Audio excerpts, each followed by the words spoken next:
We've got a couple of streaks on the line tonight as the Atlanta Braves go for their 7th straight, and John Smoltz goes after his 15th straight in game 1 of a 4-game series between the Atlanta Braves and the St. Louis Cardinals. Hi, everybody. Pete Van Weren along with Joe Simpson. It continues to be hot here in Atlanta. Temperatures in the mid-90s again today. And here's the Micatin starting lineup for the St. Louis Cardinals. Ron Gant in the leadoff spot, and he's done quite well there since coming off the disabled list, followed by Ozzie Smith on his final trip through Atlanta as an active player. Ray Langford will bat third, then Gary Gaetti. John Mabry has been a great surprise for the Cardinals at first base. Brian Jordan, the former Atlanta Falcon, in right field. Bottom third of the order, Tom Pagnozzi, Luis Alicea, and Andy Benes. For the Braves defensively, same defensive alignment we've been seeing the last couple of days in the outfield. Klesko, Grissom, and Dye. On the infield, Jones, Blauser, Lemke, and McGriff. Javi Lopez behind the plate to catch John Smoltz, who, as most everyone knows, is on quite a tear. He's 14-1, and over his 14-game winning streak, his ERA 1.83. Only 4-8 lifetime against the Cardinals, 2-3 here in Atlanta. But he is not the same pitcher that the Cardinals are used to facing. As you look at his numbers, you see the 133 strikeouts against 24 walks. He has not walked more than 3 batters in any game this season. And over his last 2 games, in fact, he has not walked anyone. So he has been dominating everybody, Pete. Lefties hitting 157, righties hitting 194. It has been a sensational beginning of the season for John Smoltz. It has, and he already owns, as we mentioned, the Braves franchise record for consecutive wins. Ed Rapuano, Terry Tata, Bill Hahn, Angel Hernandez, your umpiring crew tonight as Ron Gant steps in to lead it off and add one more streak that the Braves are going to try to keep going tonight besides the winning streak for John Smoltz and the team. 23 consecutive scoreless innings turned in by this pitching staff since the 6th inning in Friday night's game.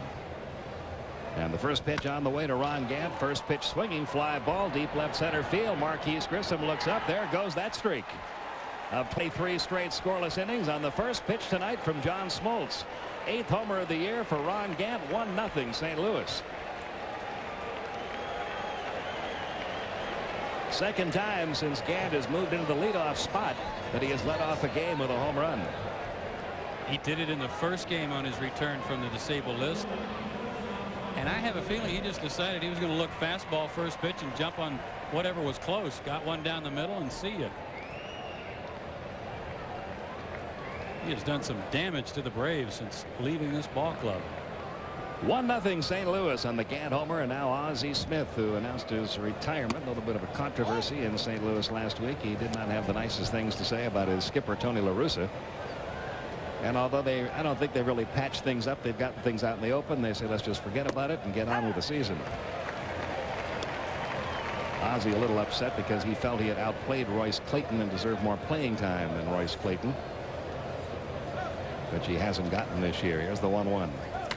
Line drive center field. That's going to drop in for a base hit. Marquise Grissom over gets the ball back to the infield, and Ozzie Smith moves up one more notch on the all-time hit list. That is career hit number 2,415 for Ozzie Smith. Look who he's tied with. He and Mickey Mantle, 82nd all-time. Mickey Mantle got a lot more mileage out of those hits than Ozzie did. Yeah, but you know, he doesn't get any credit for that, for having turned himself into a pretty good offensive player in the early stages of his career. It's all about his glove, but he became a pretty good offensive weapon also. Now Ray Langford, 270, 14 home runs. Smoltz off to a shaky start tonight. First pitch swinging, line drive, left center field. That's in for a base hit. Grissom up with this one, stopping at second, Ozzie Smith. And it is very obvious tonight, Joe, that these Cardinal hitters are going up there looking for something to hit very early. 2 first pitch hits. And a good line drive by Ozzie Smith. They don't want to fall in a hole against Smoltz the way he's been going. The batter will be Gary Gaetti. 249, 8 homers, 26 RBIs. He entered a select circle yesterday, becoming the 72nd player with 300 career home runs. But he's only 2 for his last 31. Yeah, so much for those slumps we were talking about. Gant was 2 for his last 20. First and second, nobody out. Pitch on the way to Gaetti. Comes up empty. The count 0-1.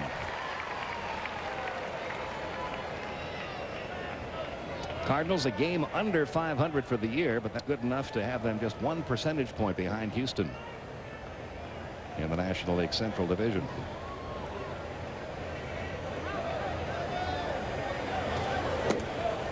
A little bit low. 1 ball, 1 strike.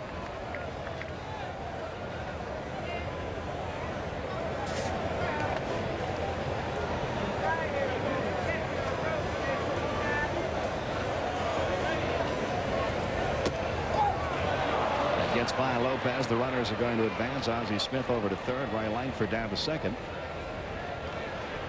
And this is a very different kind of first inning for John Smoltz, who had only given up 4 first-inning runs in all of his previous starts this year. Thrilled a wild pitch, but I would have called it a pass ball. I don't think Hobby really went after this with much vigor to get his glove in front of it. Just tried to backhand it. Actually thought he caught it. That's a pass ball in my book. And hopefully John won't go immediately to all his breaking stuff, despite having given up a couple of fastball hits. Here's the 2-1 on the way. Another breaking ball, and Rapawano says he went around. 2-2. John Mabry, who has been the Cardinals' hottest hitter this year, is on deck. 1 run in. Runners second and third. Nobody out. 2-2 on the way. Did Gaetti go? Or did he get a piece of it? They're going to appeal down to first. Terry Taylor says no, he did not go. So the count full 3-2. A lot of breaking balls after giving up some hits on the fastball.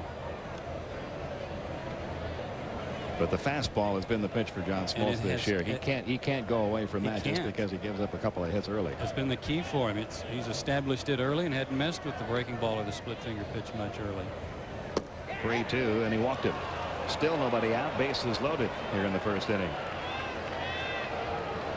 First walk he's allowed in 3 starts.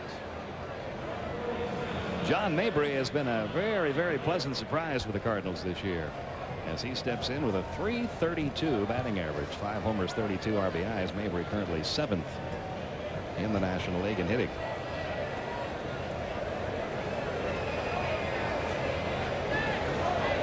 Nobody out. Gaetti at first, Langford at second, Ozzie Smith at third. You got to have guys like Mabry step up and give you a few surprises offensively when you're a team that's not going to hit a lot of home runs, not going to score a lot of runs. And this team is 10th in runs scored, 13th in homers. There's a strike, the count 0-1.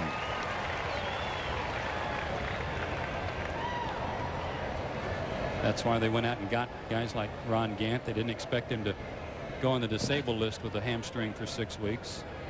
That's why they got Gaetti. Outside, 1 ball, 1 strike on Mabry.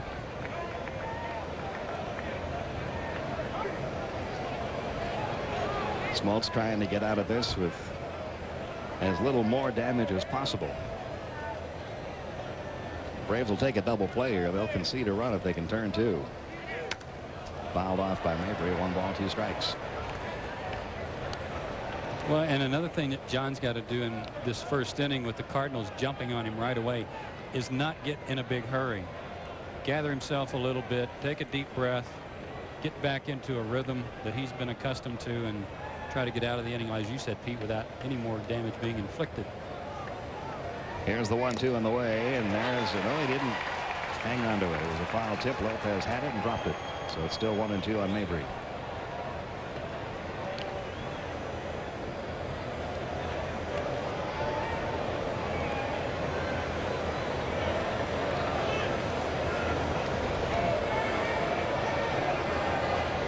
Cardinals dropped 3 out of 4 in the first half of this road trip in Montreal. Here's the 1-2. Fouls off another one. Still a ball and 2 strikes. Pretty obvious, though, that Mabry's trying to pull everything. He's trying to go out around anything on the outside part of the plate and bring it back to the right side. Ozzie Smith at third, Ray Langford at second, Gary Gaetti at first.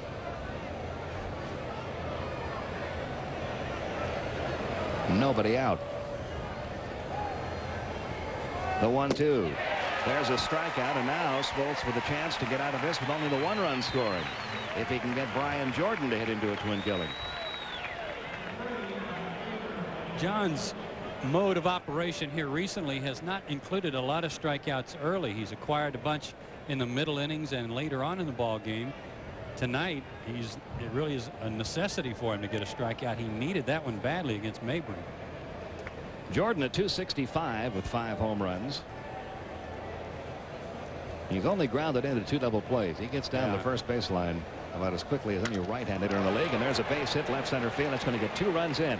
Ozzie Smith scores. Langford around third, heading home. The throw will be late. And it's 3-0 Cardinals. RBIs number 30 and 31 for Brian Jordan. First pitch, base hit again. And I believe it was a fastball. Take another look at the pitch. Fastball that came back over the plate a little bit for him, in fact. Nice play by Ryan Klesko to get to it quickly, but with Ray Langford running, he didn't have much of a shot at getting him.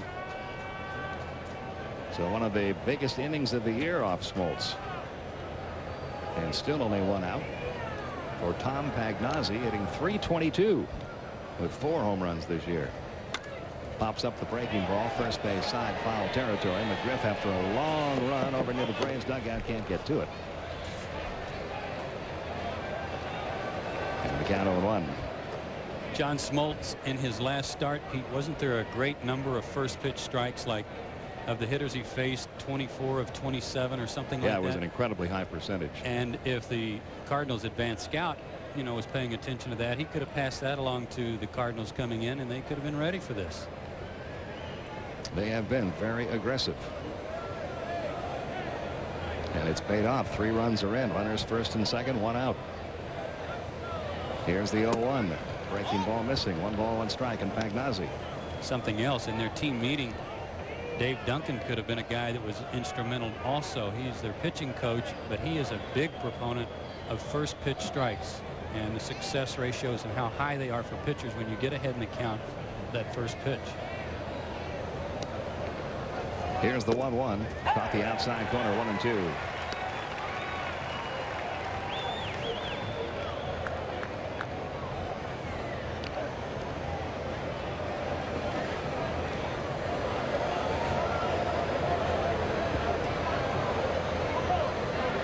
There are your runners, Jordan and Gaetti. And the 1-2 on the way, struck him out. Second strikeout of the inning. 2 gone, runners first and second. The 8th man to bat in the inning, Luis Alicea, will step in. Pagnozzi spread his stance out a little bit, just tried to make contact, but came up empty on a good breaking ball. Alicea in a slump, just 1 for his last 19, but usually hits Atlanta pitching well. Always 0 for 7 lifetime against Smoltz.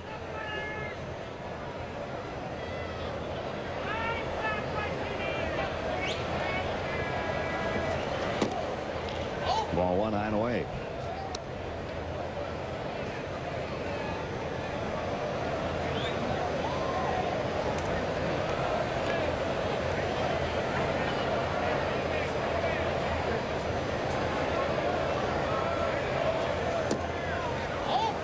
Two 2-0, the count on Alicea. You mentioned his success against the Braves. Called Alicea the Brave Killer there for a couple of years.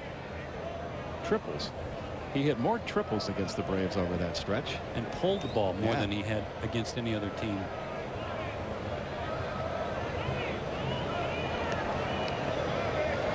Smoltz ready now for the 2-0 pitch. And that caught the inside corner, 2-1. I guess you have to go all the way back to opening day before you saw John Smoltz fall in a hole like this. It's not opening day, but his first start of the year against the Giants. They gave up a lot of early runs, then settled down. Braves were unable to come back. Here's the 2-1 pitch in the dirt. Good block by Lopez, but the count 3-1 now. Now Alicea with the pitcher due up next. And you see a different effort made on that ball, down and in, and basically the same location that Javi missed earlier.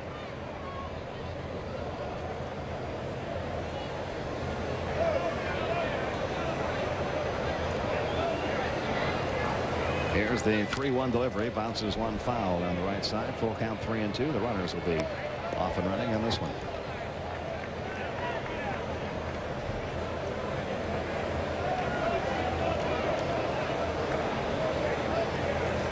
Very unusual inning this year for John Smoltz. He had been cruising, pitching with such ease and not throwing many pitches over the course of the game. He's thrown a lot of pitches in this first inning.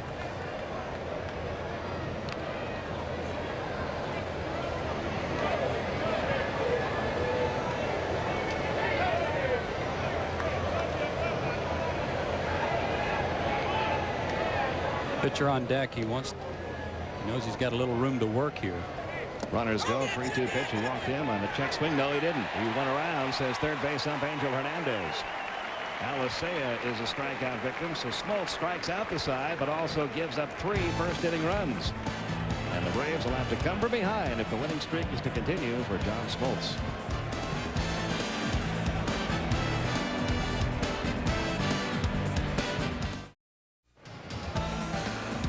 Braves will start from a hole tonight. They've spotted the Cardinals a 3-run lead. And in the bottom of the first, here's Bobby Cox's lineup. Marquise Grissom, Mark Lemke, and Chipper Jones the first 3. Fred McGriff will back clean up. Try to get out of a slump tonight. Ryan Klesko's in left field, followed by Javier Lopez. Jeff Blauser, Jermaine Dye, and John Smoltz, the bottom third of the order. You notice that Jermaine Dye is still in there. For the Cardinals, Gant, Langford, and Jordan in the outfield. Gaetti at third base. Ozzie Smith at shortstop. Alicea and Mabry on the right side of the diamond. Tom Pagnozzi behind the plate.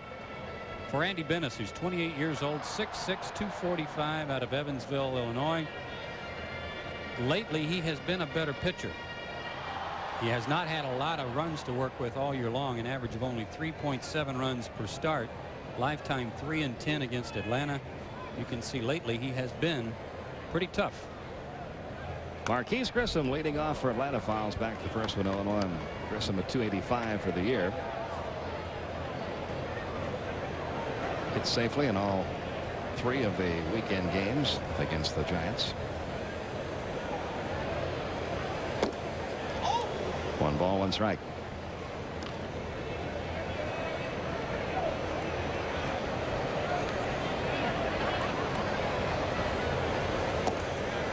Two and 1. Pete, quickly back to John Smoltz. You mentioned going back to that first start of the year against the Giants. In fact, those were the only first inning runs he had allowed this year until tonight. Down the right field line. That's a fair ball. Marquise Grissom rounding first, heading for second. Brian Jordan up with the ball. Leadoff double for Marquise Grissom to start the bottom half of the first inning. And Joe, and a team playing at home falls into a 3-0 hole in the very first inning. There's nothing that gives you a bigger lift than a leadoff hit to start the bottom half. Absolutely. And I was talking to Chipper Jones before the game on a radio interview. Pete, he talked a lot about how this ball club, its hallmark almost has been other guys picking up others who might be down, whether it's some of the hitters picking up for Fred McGriff right now, or the offense picking up a guy who they are enjoying working behind John Smoltz. They are enjoying this winning streak, and they're going to do everything they can to help him keep it going. Mark Lemke right at 300. 4 homers, 18 RBIs. Line drive, base hit, center field. Grissom will get the green light around third. Here comes the throw back to second. Grissom scores. It's 3-1. Lemke drives in his 19th run. And it looks like the Braves are going up there, Joe, with the same attitude that the Cardinal hitters did. Jump on that first pitch. 2 pitches, 1 run home. John Smoltz had thrown 4 pitches that allowed a run, and 2 guys are on base. A high pitch, too. Mark Lemke got a good one to pick on there. Marquise had to wait to make sure it wasn't caught, but didn't have to worry about a throw as Langford's throw came into second. It's 3-1 now. Chipper Jones with a 14-game hitting streak, hitting .316 with 14 home runs. Ball 1 low. He told me the ball looks real large to him right now. Looks like a softball coming up there because he's being patient. He said, I'm getting into good counts, good hitters counts, 2-1, 3-1, and I'm not missing my pitch. 1-0 pitch. Just off the inside corner, ball 2-2-0.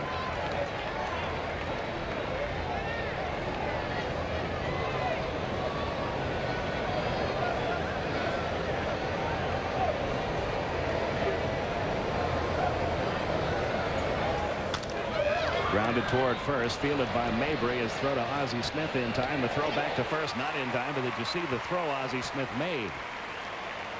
You'd see a lot of shortstops who wouldn't even have gotten a throw off to first base from that awkward angle. And if Mabry had given Ozzie just a decent throw, they would have turned the double play. He had plenty of time, but watch this throw by Ozzie. Like a fast pitch softball pitcher. Off of one leg, and no momentum moving toward first. Chipper Jones aboard with 1 out now, and Fred McGriff, who is overdue, steps in. He's at .308 for the year, 19 homers, 63 RBIs, but only 3 hits in his last 43 at bats.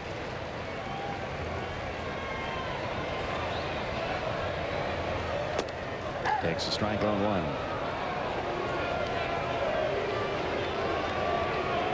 He was at 341 when the homestand started, and he's at 308 tonight.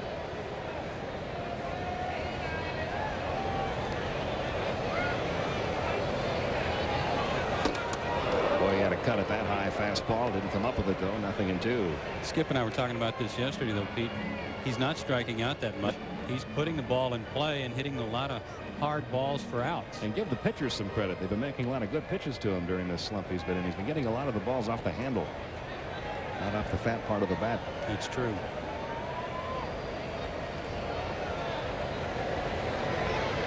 The 0-2 on the way, and that missed upstairs. 1 ball, 2 strikes. First of a 4-game set between these two clubs. It'll wrap up this long homestand, which did not start well for Atlanta. Braves dropped 3 out of 4 to the Dodgers to start the homestand, but they've won 6 in a row, sweeping the Padres and then the Giants. Up the middle, base hit, center field, McGriff. Lemke will stop at second. I should say Chipper Jones. And runners first and second now with 1 out for Ryan Klesko. That's a good start for Fred. Andy Bennis's last start, one of his better efforts of the year. He does have a shutout to his credit, but he worked 9 innings, a complete game against the Phillies, and beat them 3-2 on the 19th. Klesko at .289 with 22 home runs. 1 out, runners first and second. Braves down by 2 only in the first inning. Ball 1 low.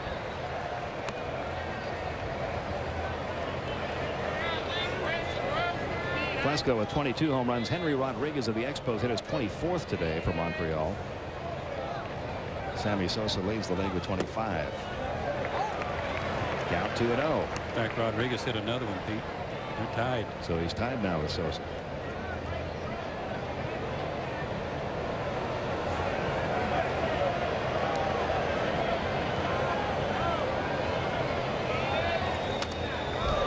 Out of play, 2-1.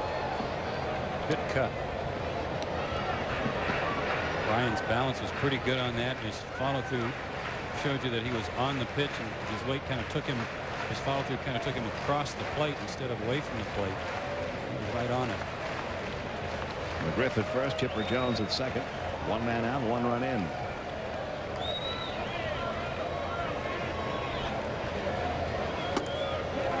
It goes to 3-1 now, and Klesko. Javi Lopez waiting on deck. A lot of high fastballs, huh? Yeah. It's living dangerously.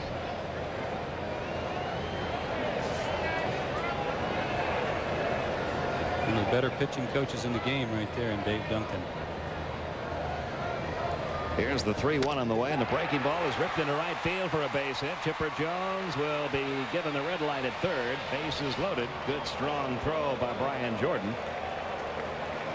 And the Braves have loaded him up for Javi Lopez. And Dave Duncan out to the mound now to try to settle down Bennis. There was a game like this, I think, against the Giants, wasn't it? First game against San Francisco, and they jumped on the Braves early. They got 3 runs off of Steve Avery, and the Braves came back with a couple in the first, 4 in the second. Took Steve off the hook for a while. The offense has really responded for some of their starters at times when they get off to rocky starts, and maybe they can come through with a few more runs here in the first inning tonight. Got to be a little frustrating for Bennis right now, because as you mentioned, Joe, he had not been getting much run support this year, and you get a 3-run first inning lead, and all of a sudden you're in danger of giving those runs right back. Javi Lopez .273 for the year with 10 homers. Klesko, McGriff, and Chipper Jones, the runners at first, second, and third. John Smoltz got a big strikeout in the first inning with the bases loaded, and then gave up a 2-out, or gave up a single then to Brian Jordan. Actually, the bases were loaded and nobody out when he struck out Mabry, but certainly Bennis needs a strikeout here too. Here's the pitch to Lopez. It's outside, ball 1. And Bennis been falling behind almost everybody.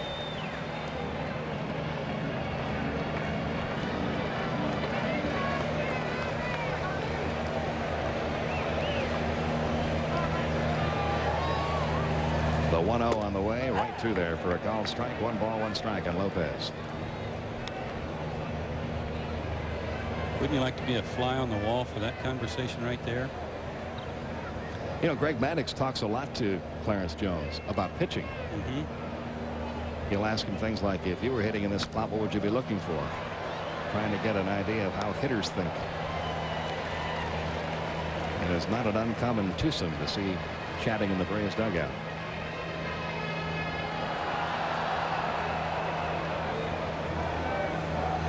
The best are never satisfied. No. 1-2 the count on Lopez. On the ground right side, might be 2. He tags Klesko, runs to first, gets an unassisted double play, and Klesko had nowhere to go there. So Bennis gets out of it, allowing just the 1 run. And at the end of an inning, it's 3-1 St. Louis.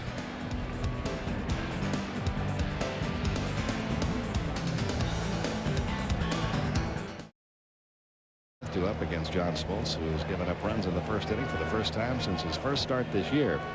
Cardinals have a curious record this year in one category, Joe, and that's when they played day games on the road. This, of course, in all the games in this series, night games, which the Cardinals are grateful for, but it's been a real troublesome spot for them. They're 1-11 in day games on the road, so much so that Tony La Russa held a team meeting after the Saturday night, or before the Saturday night game in Montreal, saying, boys, we got to play a little bit better on these day games. And he did something very unusual. He posted the starting lineup for both Saturday and Sunday, Saturday night. Didn't work. He'll never do it again. They lost anyway to Montreal 3-2. Strikeout number 4 for John Smoltz. All 4 of his outs have been strikeouts. And now Ron Gant, who jumped on the first pitch of the game for his 8th homer of the year.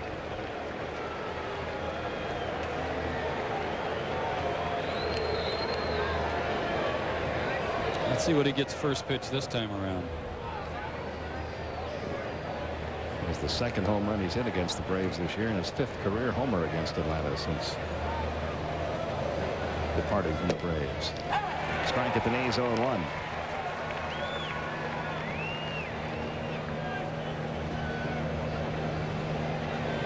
It turned out to be a very unusual situation for Ron Gant and Bernard Gilkey, the Cardinals' former left fielder. Gilkey used to hit leadoff, goes to the Mets, he's hitting third, driving in runs. Gant used to hit third, goes to the Cardinals, he's hitting leadoff. Figure that one out. Here's the 1-1. 2-1. It's not unusual, though, is it, for Tony La Russa to have a guy with some pop at the top of his order? He likes that. He does like that. He was blessed in Oakland with Ricky Henderson for most of the time he was spent there as the manager, so he didn't have to worry about that spot too much. But the Cardinals don't have a what you would define as a typical leadoff hitter. 2-2 now on Gant.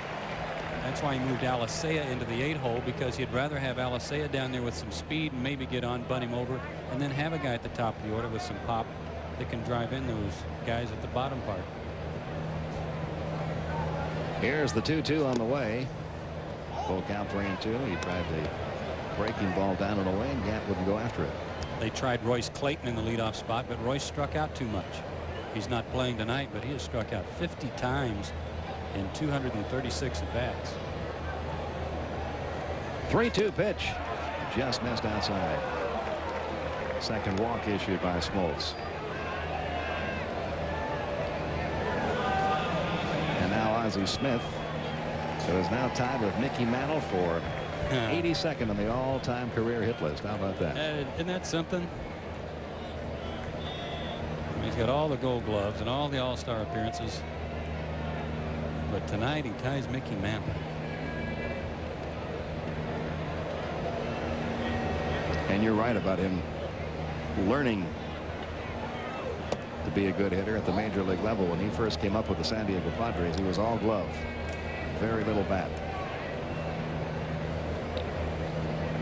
Didn't hit above .258 until his 7th season in the big leagues. The glove has always been there, and that alone will get him into the Hall of Fame. 2-0 the count. And as you just said, we don't know what Tony La Russa's lineup's going to look like tomorrow night, but if you're in the area and get a chance to come by and see a game during this series, you ought to take advantage of it. Good numbers throughout his career against Smoltz.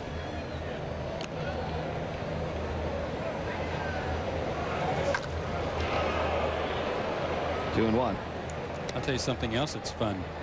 If you're coming to a game either here in Atlanta or if you see the Cardinals play somewhere on the road or in St. Louis, you ought to get there early enough to watch the Cardinals take batting practice and watch Ozzie take ground balls, because he has a knack of just feeling ground balls and throwing to second for double plays without looking, and never misses. The big question is, when he does get inducted into the Hall of Fame 6 or 7 years from now, will he do a little flip when he gets on that stage? Would not surprise me. Here's the 2-1. It's upstairs. 3-1.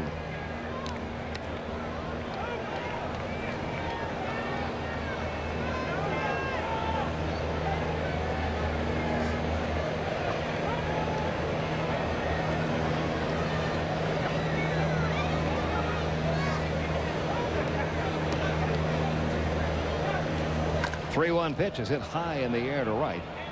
Jermaine Dye waits for it. That's out number 2. Holding it first, Ron Gant.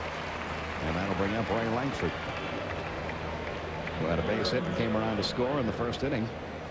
3 runs, 4 hits for the Cardinals. 1 run, 4 hits for the Braves, rolling in the top of the second.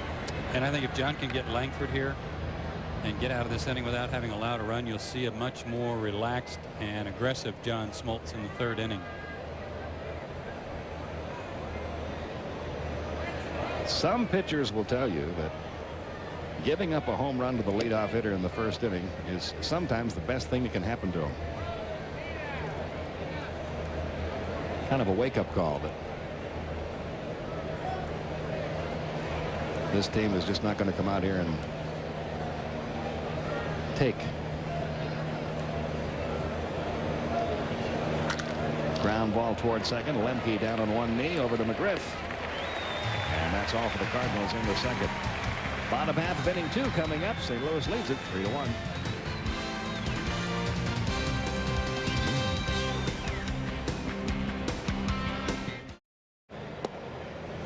The Olympic trials completed yesterday over across the street, and now the stadium waits for the Olympics to begin. This telecast is authorized under broadcasting rights granted by the Atlanta National League Baseball Club and is intended solely for the entertainment of our audience. Any publication, rebroadcast, retransmission of the pictures or descriptions of this game without the express written consent of the Atlanta National League Baseball Club is prohibited. Jeff Blauser will lead off here in the bottom of the second. Braves down by 2. It's 3-1 Cardinals. Blauser at .251, 9 homers, 27 RBIs, only 3 for 44 in his career against Venice. Pops up the first one, foul, 0-1.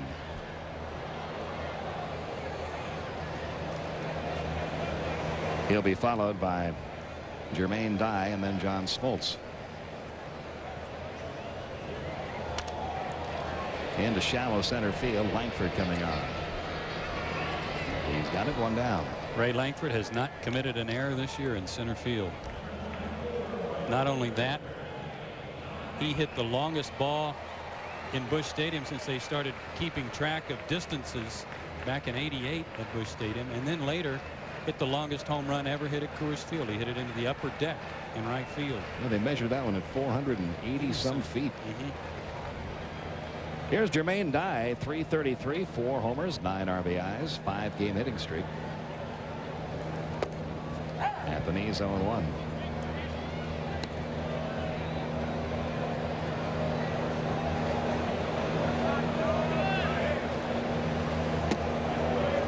Bobby Cox says with the signing of Mark Whitten that Whitten will get some playing time, but that Jermaine Dye is his man for the moment. By the way, the Braves designated Tyler Houston for assignment. That was a tough break for Tyler. He had done pretty well. Ozzie Smith on to first in time. Kind of a victim of the numbers crunch, and the Braves looking for experience off the bench. It's sometimes not fair. Yeah. You know, that was what Tom Glavine said after the game yesterday. He said, you know, for every plus, he said, and it's always a plus, getting a guy with power like Mark Whitten on your ball club is always a minus. Somebody has to go, and Tyler Houston was the man that was cut. Here's Smoltz hitting .205. High and away, ball 1. The way I understand it, within 10 days, if the Braves don't make a trade for Tyler Houston, he has the option of reporting or becoming a free agent. Right. Reporting to a minor league team, my guess would be he would opt to become a free agent if the Braves can't deal him. 1-1 the count. 2-1. Well, he's got some pretty good pop in his bat. Left-handed hitting catcher, first baseman, and I think there are several teams that could use him if that's the case. Count now 3-1 on Smoltz. 2 outs, bases empty. We're in the bottom of the second. Cardinals leading at 3-1.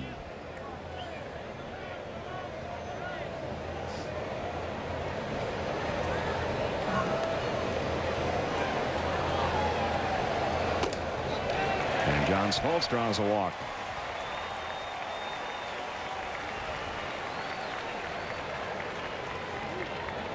And back we go to the top of the order. Marquise Grissom, who doubled and came around to score the Braves run in the first inning.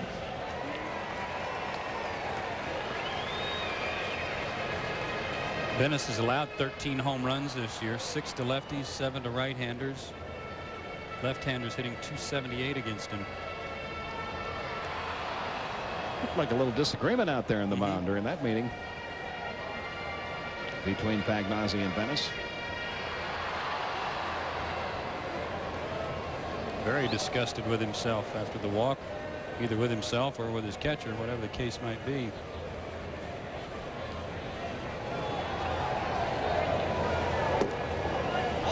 One ball, no strikes on Grissom. It looked like he tried to just rear back and throw that one as hard as he could and missed.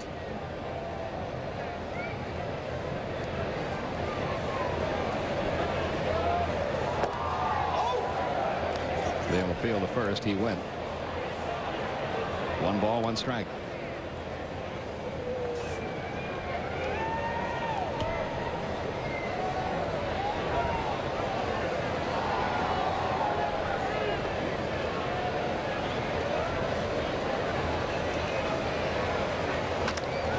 Off the handle towards second, fielded by Alicea. On to first, and that's all for Atlanta in the second. So both pitchers settling down in the second inning after shaky firsts. 3-1 Cardinals after 2.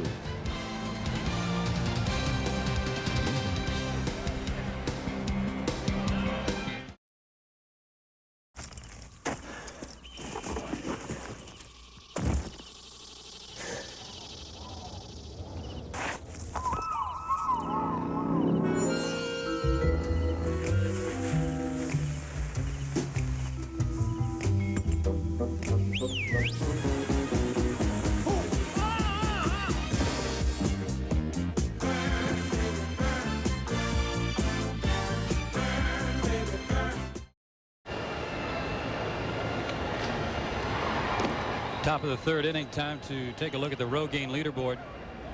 Today's category, the National League opponent's batting average against. John Smoltz came into the game with a pretty good lead over Al Leiter of the Florida Marlins. And remember, Leiter threw a no-hitter earlier this year.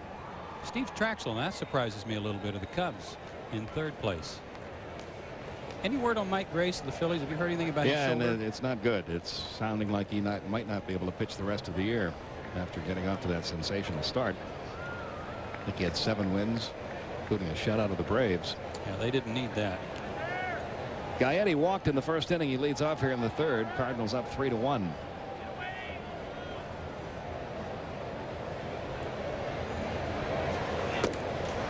One ball, no strikes on Gaetti.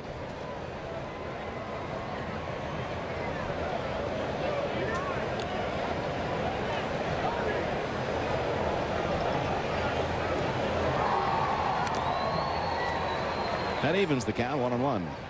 Gary Gaetti and Ozzie Smith, 2 of the last guys to hit without ear flaps. Rule imposed in the mid-'80s, and if you were already in the big leagues, you didn't have to. It was grandfathered in. You didn't have to adjust to the ear flap if you didn't want to. 1 ball, 2 strikes.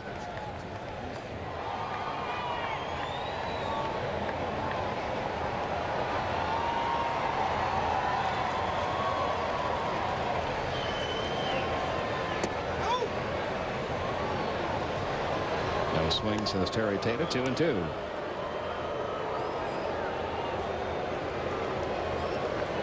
Most of the veterans, made that move on their own without being told to do so, and it's unusual for anybody to still be wearing it. That's a fair ball down the left field line, headed toward the corner. Klesko is playing way off the line. He's got a long ways to go for it, and Gaetti will coast into second with an easy double. Hitting up 5 off Smoltz.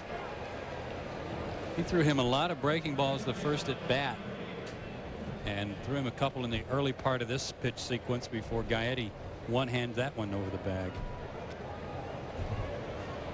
But you see anything a lot, whether it's a breaking ball or constant fastball, you're going to make an adjustment.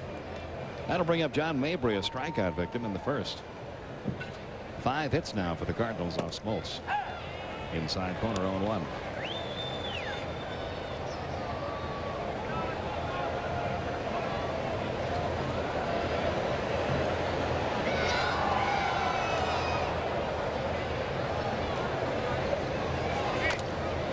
Rolls it foul, 0-2 on Mabry. Another weird thing about Smoltz's first inning tonight, Pete, and also the fact that the Cardinals already have 5 hits, is that John started the game tonight with 119 innings, and he had allowed only 100 base runners, 76 by hits and 24 by walk. That's a great disparity in favor of the pitcher. Out toward short, Blauser to his left. Only play on the first in time. Close play at first. Gaetti moves over to third.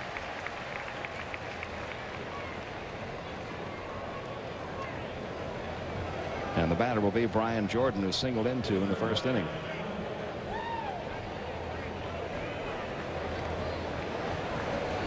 And remember, he jumped on the first pitch too.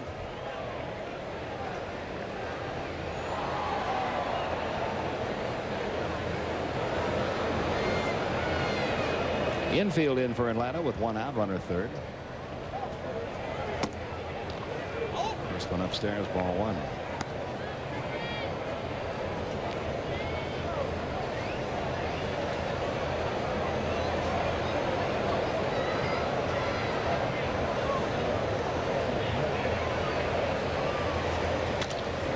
In the air to right center field, should be deep enough to score the run. Marquise Grissom makes the catch. Tagging at third is Gaetti. Here comes the throw, but it's off the mark. Gaetti scores, and the Cardinals lead it 4-1. Third RBI of the night for Brian Jordan. He's now driven in 32 runs this year.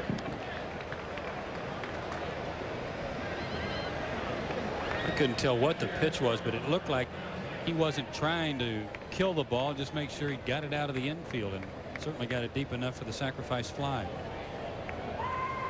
Breaking ball that didn't break much. Looked like he'd tried to throw a slider and it just didn't move much. So the Cardinals up by 3 now with 2 outs, bases empty, and Pagnozzi fouls off the first one. He was a strikeout victim his first time up.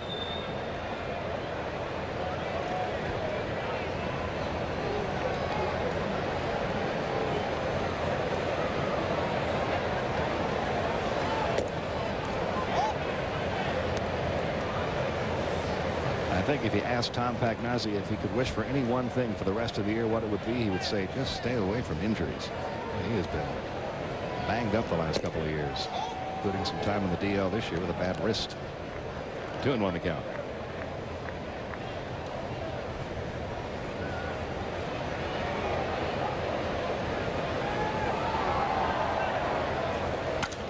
Broken bat roller towards second. Lemke on McGriff for out number 3, but the Cardinals pick up another run. A double by Gaetti, a sac fly by Brian Jordan, and it's 4-1 St. Louis as we go to the bottom of the third.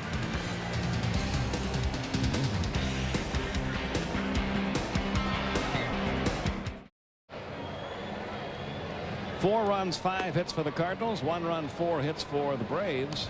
We go to the bottom half of the third. It'll be Mark Lemke, Chipper Jones, and Fred McGriff go up against Andy Benes.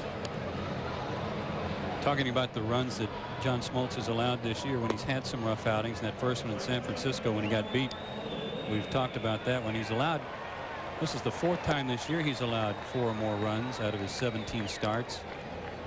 He had that one outing against the Phillies back in May where he won 11-8 and gave up 7 runs, but 6 were unearned, and they were all late. The Braves had a huge lead in that ball game, and the Phillies made it close. And then remember the start he had against the New York Mets, recently. On June 3rd, we got no decision in that contest. That snapped a consecutive start streak, but the Braves were able to win that game 5-4 and bail John out. Well, they'll try to do it again here. Lemke with an RBI single in the first, takes a strike in the outside corner. 0-1. What a nice year he is having, up to 303 now for the season. Rips this one down the right field line. A fair ball into the corner. Lemke around first, heads for second. He'll go in standing with a leadoff double. Now the ball gets by Ozzie Smith, but backing it up is Ron Gant. And Lemke can go no further. Good start to the bottom of the third. Pete, we talk about Chipper, we talk about Fred, we talk about Ryan because they hit the long ball and do all the good things to drive in runs, but the guy who probably gets overlooked more than anybody is Mark Lemke. Gives you great defense. He's hitting over 300 and coming back like gangbusters from that thumb injury. That's hit number 5 off Bettis. It'll bring up Chipper Jones, who reached on a 3-6 force play in the first, trying to extend a 14-game hitting streak. 1 ball, no strikes. Yeah, I agree on Lemke, and I'm always amazed when they start talking about the Gold Glove second baseman. You very seldom hear his name mentioned, and I don't know of anybody that plays a better second base day in and day out than Mark Lemke. I really thought he got shortchanged last year. Yeah. 2-0 the count on Chipper Jones.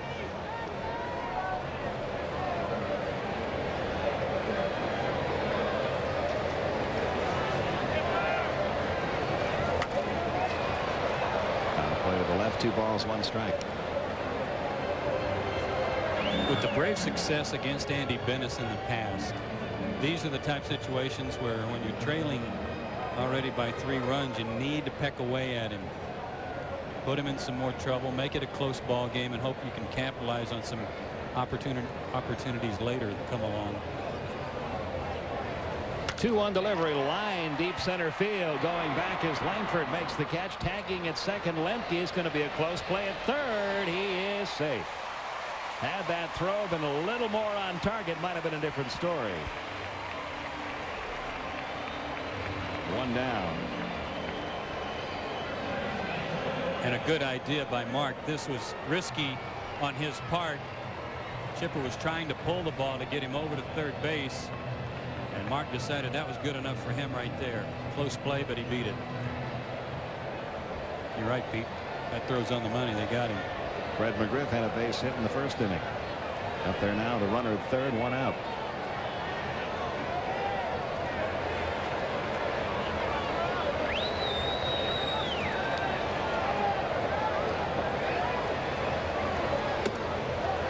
One ball, no strikes. Lately, when Fred does see a fastball, it's usually right in there on his belt buckle. You were talking about how the defense and the opponents have been pitching him. They've been working him away a lot of breaking stuff. In for a strike, 1-1. You know, it's kind of tough to get a lot of hits when that's what they're doing to you, busting you in and working you away. It's a weird cloud that's passing overhead right now. It's dropping a few raindrops on us. Back on a play, the count 1-2. Blue sky everywhere else, and even some sunshine off to the west, but this one cloud overhead.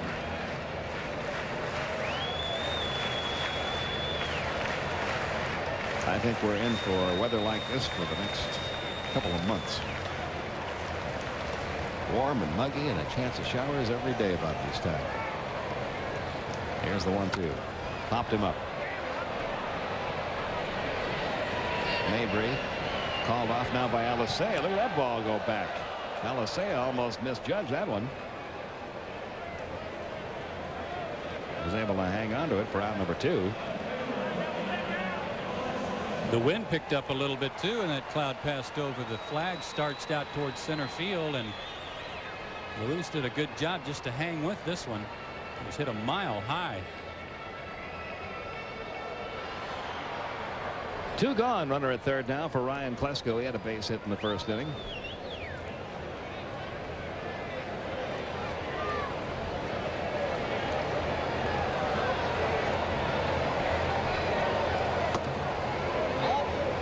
No strikes on Ryan.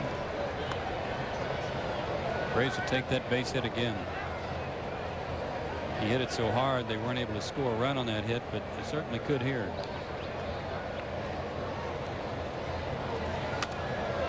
Out of play in the count, even 1 ball, 1 strike.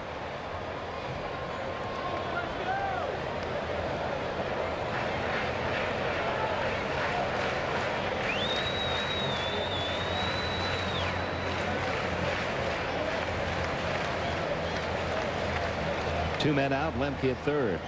Ain't good enough now. It's driving a few fans back. Isn't this strange? All that blue sky overhead and raindrops. 1-2 the count on Plesko. Now quite a few of the fans heading for cover. Hard to believe. It's crazy. As you look up overhead and all you see is blue, except for that one little cloud.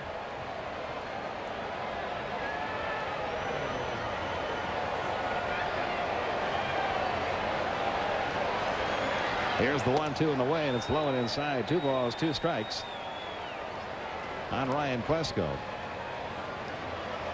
This can't last very long. Can it?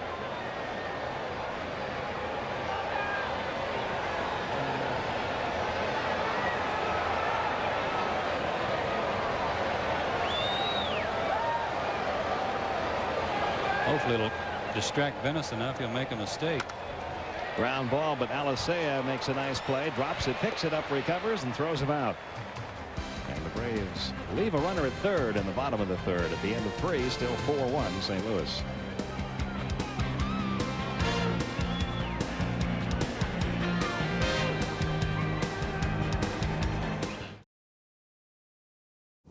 Finding oneself alone in this world can be terrifying. Poor thing, he must have fallen out. I knew I must return him to his family to ensure he's consumed at optimum freshness. I don't see him, do you? Excuse me, he's lost. Lost beer coming through. See him? We'll find him any minute. I can feel it. Excuse me. Don't give up. Hey, who's missing a bottle? Got a lost bottle here. Budweiser. Brew refresh taste. Strictly enforced. Don't worry, little fella. We'll find him. That's a good question right there. Luis Alicea will lead it off. Andy Bennis and then Ron Gant. Alicea struck out his first time up. He's 1 for his last 20. And the raindrops keep falling.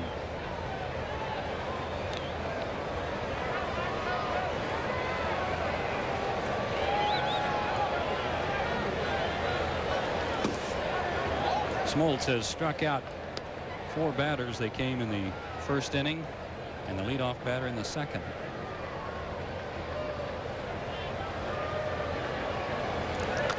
Hit hard, but McGriff backhands it. Whoa. Fred playing on the edge of the grass in case Alicea tried to bunt. He barely had time to react. Good play.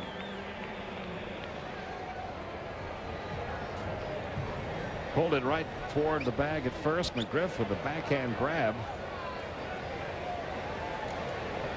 That might have stung a little.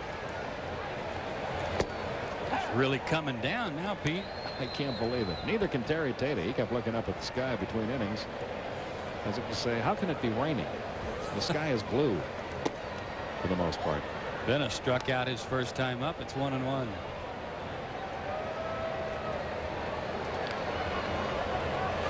Four runs, 5 hits for the Cardinals, 1 run on 5 hits for the Braves. Cardinals did most of their damage in the first inning. I know, Terry, but it keeps coming down. Probably feels good. Been so warm all day. Up and into Bennis. That ball got away from Smoltz. Bennis had a look out at him, wondering what was up there, but obviously John lost the grip on that one. Yeah, this one just slipped. He's not going to start throwing people down by 3 runs and ahead of the count 1-2 in the pitcher. Temperatures really dropped too, Pete. Got him looking. That's strikeout number 5, 2 down in the 4th.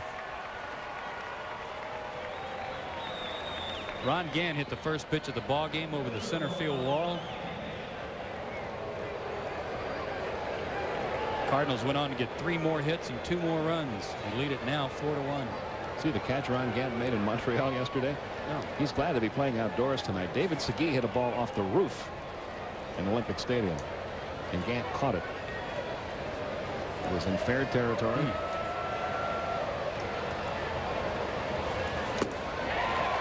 0-1. I didn't know you could hit a ball that high there in fair territory. I'm just going to say I don't know which one I'm more impressed with, Segui or Ron. Got to launch one to hit the roof. The 0-1 pitch. A little bit high. John has walked a pair, including Gant, his last time up.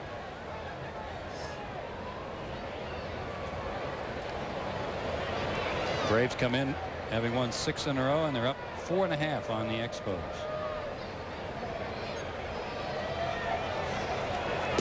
Good breaking ball, and he went around, says Ed Rapawano. 1-2. Montreal already won their game today, beating the Pirates 11-3. And if you weren't with us earlier, as Pete told you, Henry Rodriguez, a couple of home runs today, ties Sammy Sosa for the league lead at 25. Tried to go to the same spot. Gant didn't offer. It's 2-2.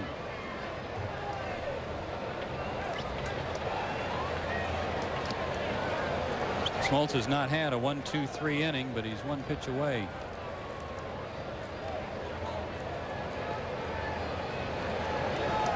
The rain has lessened and just a little drizzle falling. 2-2 pitch, breaking ball, way outside, full count.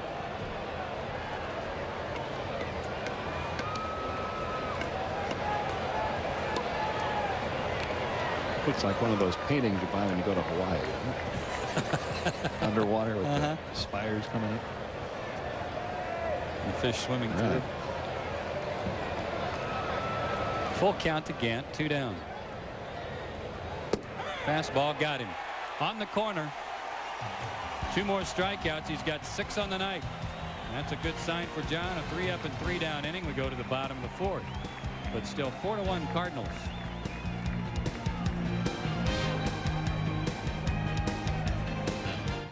Year Bob Gibson had the 1.12 earned run average. He won the Cy Young Award.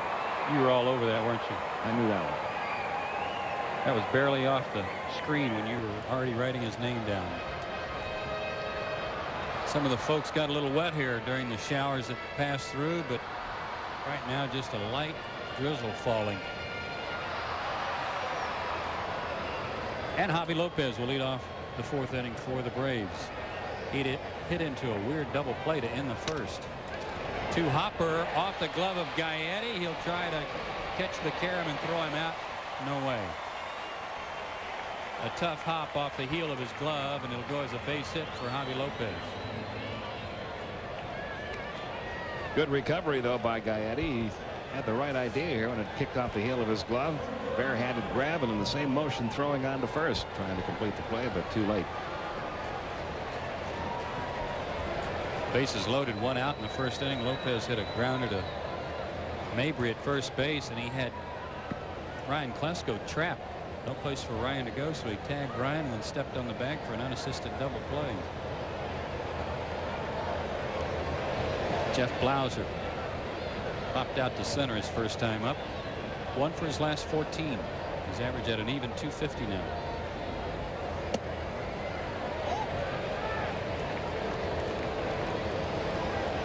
There's that final we were telling you about. Giants made their way down to Florida and got the first run tonight. Double dip in Chicago. The Angels and the White Sox. 1-1 to Blauser. He showed bunt to try to draw Gaetti in. Let's see if it works. Minnesota's lost 3 in a row. That's the longest losing streak currently in action, along with San Francisco, who just left town when the Braves swept them. The Braves have the longest winning streak. Check swing. Should be an easy double play, and is.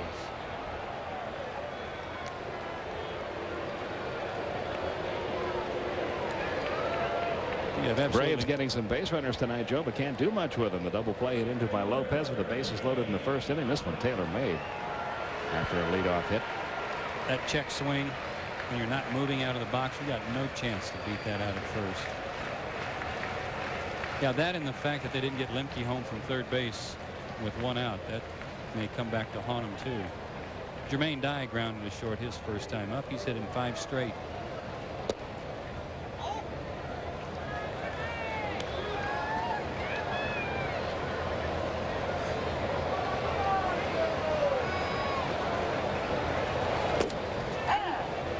Good strike on a fastball at the knees.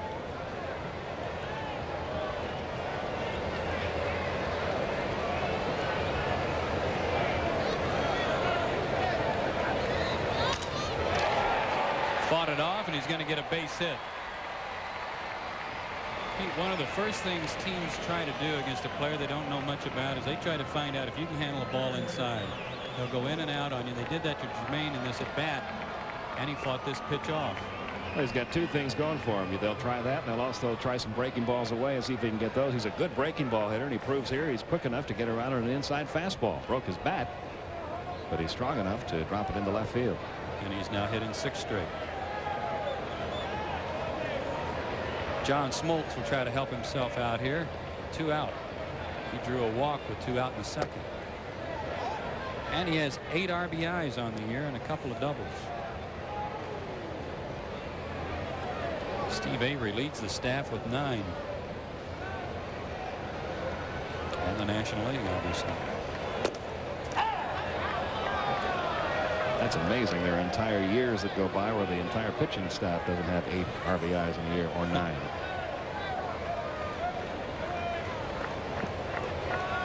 And the Braves as a staff have 20.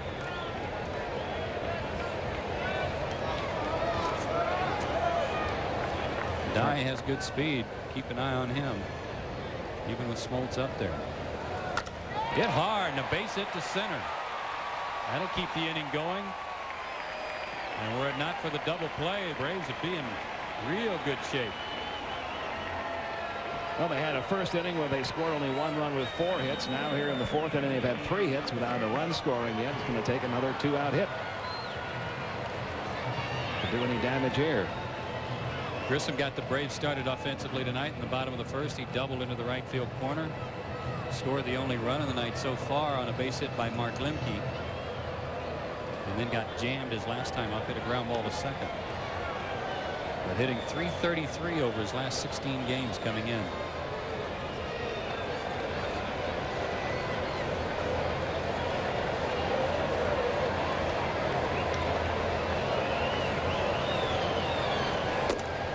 Lays off the slider. This is one of those times, kind of like Tony La Russa's theory, Pete, where you've got a leadoff guy who, when you get some people on in the bottom of the order, certainly capable of driving them all in. Oh, very much so. He was a number 3 hitter for most of his career with the Expos. Right. 1-1 the count. Marquise thought that one was a little bit low. They play him straight away.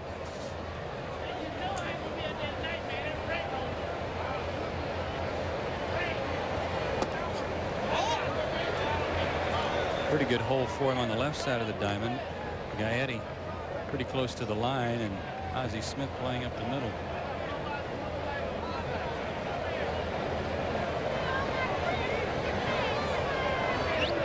Two and 1 the count. Went after a bad one, 2-2. He might have seen that hole and just decided he was going to try to pull something that way and missed badly.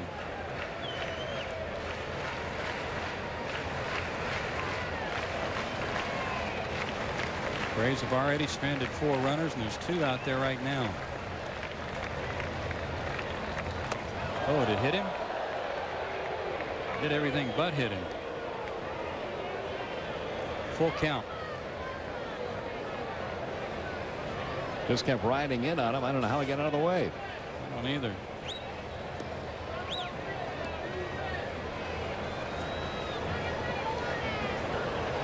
Twisted away just in time, and now the runners have an advantage. They can take off. Dye from second, Smoltz from first. And it's in the dirt. He threw him a breaking ball, and Marquise didn't offer it that one. Bases are loaded for Mark Lemke. Braves have had 8 hits. They've had 2 walks. And still only 1 run. We're only in the 4th inning. Dye at third, Smoltz at second, Grissom at first, and here's another conversation between Pagnozzi and Bennis.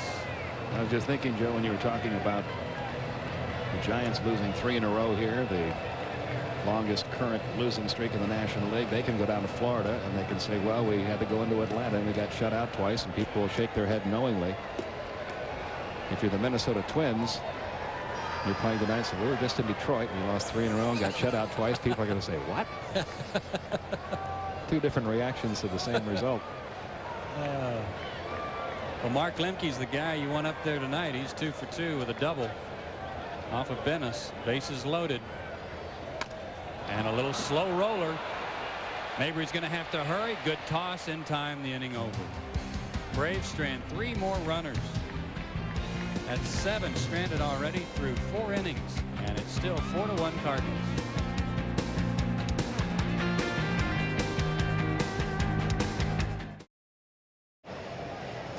Well, if nothing else, that passing rain shower cooled things off a little bit here at the ballpark. Light breeze still blowing out towards center. And the Cardinals still lead. If anything will work, that will work. got the rally cap going, the tomahawk chop going. He's got it all going. Just save it for the bottom half of the inning, fellas. Top of the 5th for the Cardinals. Ozzie Smith, Ray Lankford, and Gary Gaetti.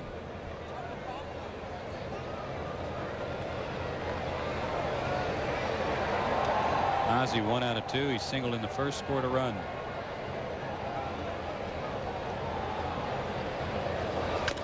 Bounces 1 to short. And 1 pitch, 1 out.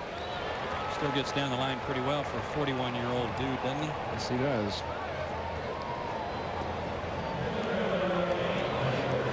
Ray Lankford 1 out of 2 also. He has scored a run.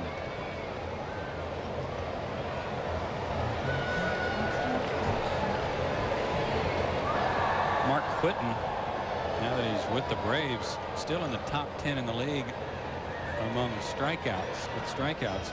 Ray Lankford also in the top 10. He has fanned 61 times. He's 8th in the league in that category.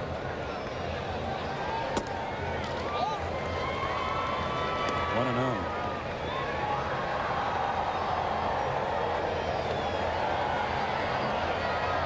0. '61 strikeouts. He's also got 37 walks.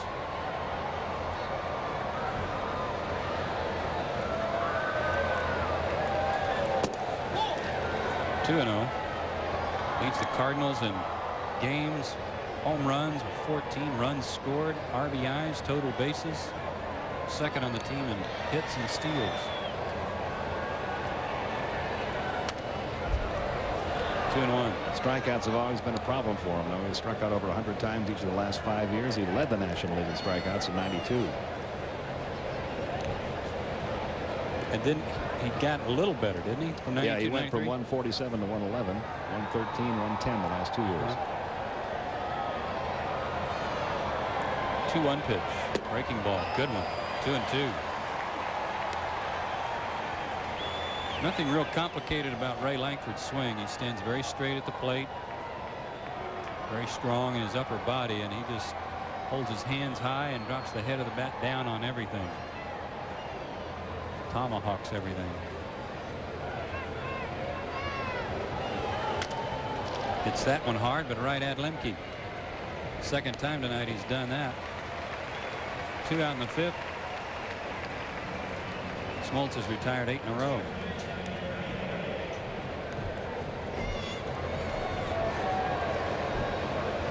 Gaetti the last to reach on the double in the 3rd inning. Went to 3rd on a ground out, scored on a sacrifice fly by Brian Jordan.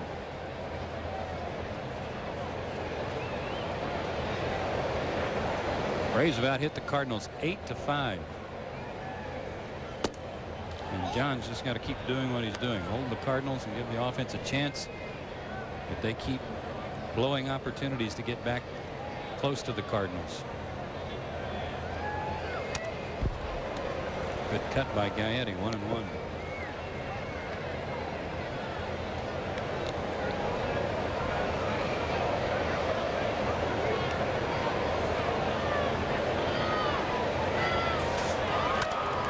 That's out of play.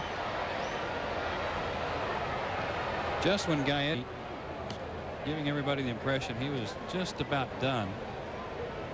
His numbers were dwindling. His average was sinking down after he joined California, went to Kansas City, and last year hit 35 homers and drove in 96 runs. He got a new contract as a free agent with the Cardinals. Yeah, before he was with Kansas City, he was anybody's player that wanted him. Yeah.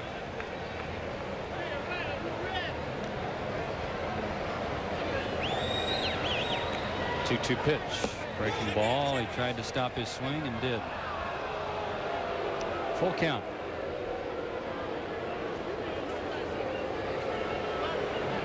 What do you think, Pete? Borderline. I'll give him the benefit of the doubt on that one. Payoff pitch. Missed way inside, and he's walked him for the second time. Gaetti's been on base 3 times. And the third walk overall for Smoltz. John Mabry has struck out, grounded out, but his ground out very instrumental in that run being scored in the 3rd inning. He was trying to pull the ball, didn't get it to the right of the mound, but hit it up the middle enough that Gaetti was able to move to third base. Blauser's only play was to first.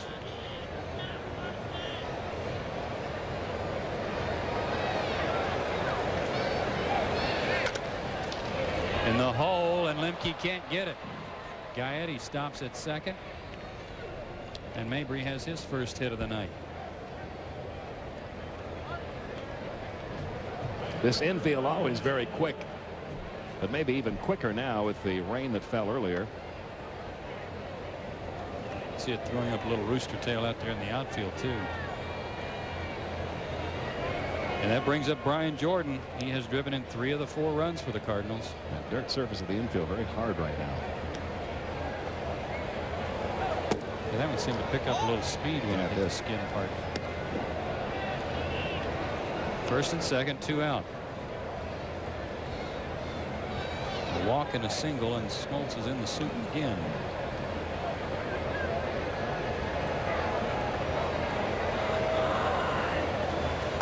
Good fastball. 1-1 the count. Jordan came in struggling a little bit. 4 for his last 20.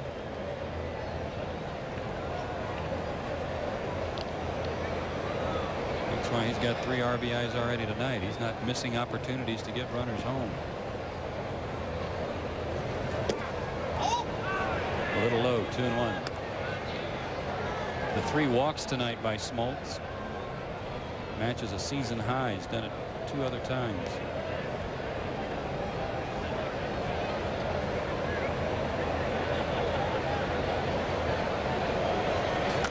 Breaking ball fought off down the right field line, but Jermaine Dye under it makes the catch in foul territory, and the inning comes to an end. Smoltz gets out of it. Cardinals come up empty. They strand a couple. We go to the bottom half of the 5th inning. Skip Carey and Don Sutton head your way. It's 4-1 St. Louis. Braves trail at 4-1 as they come to bat. Skip and Don with you the rest of the way. It has been a strange night for the Braves. A lot of base runners, but they were pushing back. Yeah, very frustrating night. 4 hits in the 1st inning, 1 run, 3 hits and a walk in the 4th inning, no runs. That's not so good. And for John Smoltz, a strange night. He's been getting the strikeouts, but the Cardinals have been bunching hits against him. He just pitched himself out of a pretty good jam with 2 outs in the top of the 5th, but trails at 4-1. Chipper Jones to lead it off. A 14-game hitting streak on the line. 34 consecutive games he has reached base. And as you can see, 0 for 2 tonight.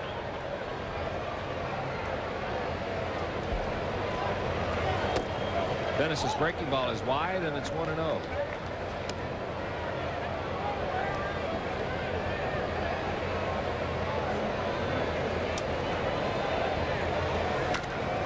In the air to center. That should hang up for Langford.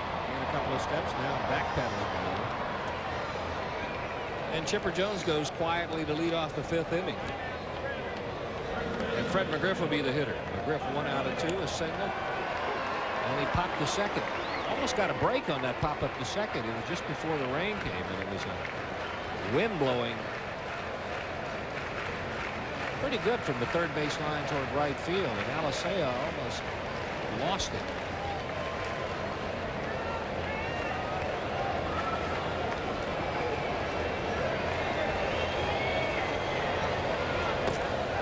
Another breaking ball from Bennis. Low, 1-0.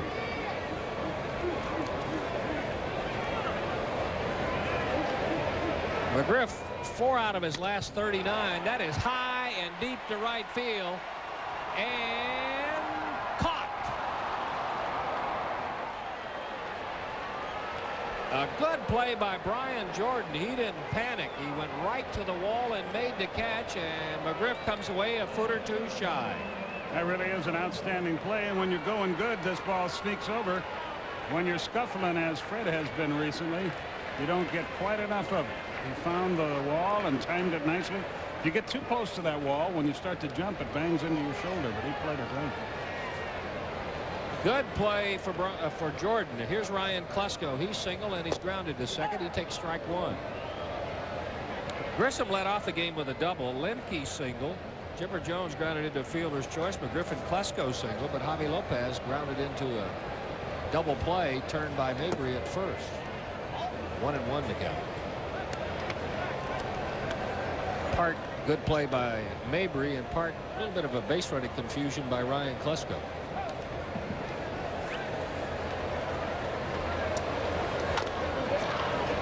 To second. Klesko late breaking. Should be an easy play for Alicea, and a 1-2-3 inning for Andy Bennis. We have completed 5. It's 4-1 Cardinals.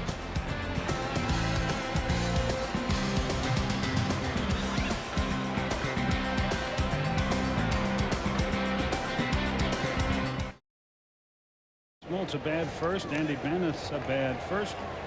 I guess the big news, Cardinals have left 5. Braves have left 7.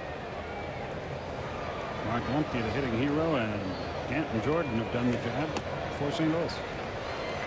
Smoltz a little slow getting his warm-up tosses in. They had to come do a little gardening at home plate, but it's all set. Now they're working on an area out around first. Best grounds crew in all of baseball here. I wonder if Klesko's, let's see what his complaint is here. I don't know if he felt like he was interfered with, or whether it's just because the batter's box is so wet. I think it was a batter's box because he said something. They got to fix that box, man. And they did. And they're also going to do some work out at home plate. I mean, out on the pitching mound. They've done the work at home plate. Grounds crew there now putting some of the drying agent out there. That rain was one of the sneakiest in the history of baseball, wasn't it? Came from out of nowhere. The only clue you had was there was still sun, but it got an eerie color. It was almost like an orange color here at the park. But they were right on top of it. We should have been. Anytime you want to know if it's going to rain here or not, and you're at the ballpark, watch down the right field line near the bullpen where the tarp is stored, because if they start, if Ed Mangan's ground crew starts assembling right down there, then head for higher ground. But they weren't down there. This even fooled them. They didn't expect it either.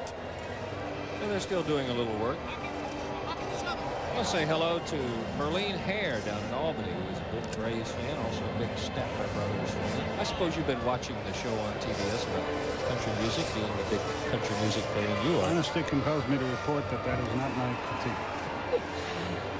A lot of people in country music like the Braves, and they watch all the time. While we have a moment here, let's catch you up on some of the scores. Montreal beat up on Pittsburgh. Florida by 1 over San Francisco. They're in the 7th inning of that one. Philadelphia and Cincinnati. Cincy pounding. I think Brett Boone hit a home run in that, didn't he? Yeah, and Willie Green, the kid from down near Bainbridge, did too. Jason Isringhausen on the mound, 1-0 over Colorado. In the American League, Chicago doubles up on California, the first of 2. And they're leading a third of the way through game 2 of that series. Minnesota in Minnesota leading 1-0 over the Yankees. Baltimore, that's news for them. Lately they've been giving up a lot of runs. So that's it on 2 bases. The ground screw's gone and the scoreboard's gone. But see, if this was New York, they would have left that little scooter out there for a couple of pitches. Dead up in New York. So Smoltz is ready. The field is ready. We're ready. Pagnozzi will lead it off.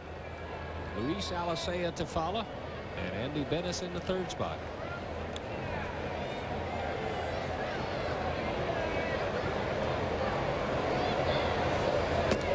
A little bit outside, 1-0.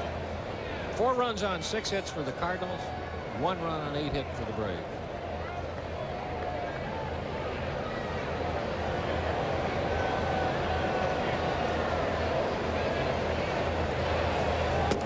There's a strike, 1-1. Smoltz now approaching 90 pitches. That's approaching it. Normally, though, when he's been on such a good roll, he's had better than 2-to-1, sometimes a 2.5 and 3-to-1 ratio. More pitches out of the strike zone tonight.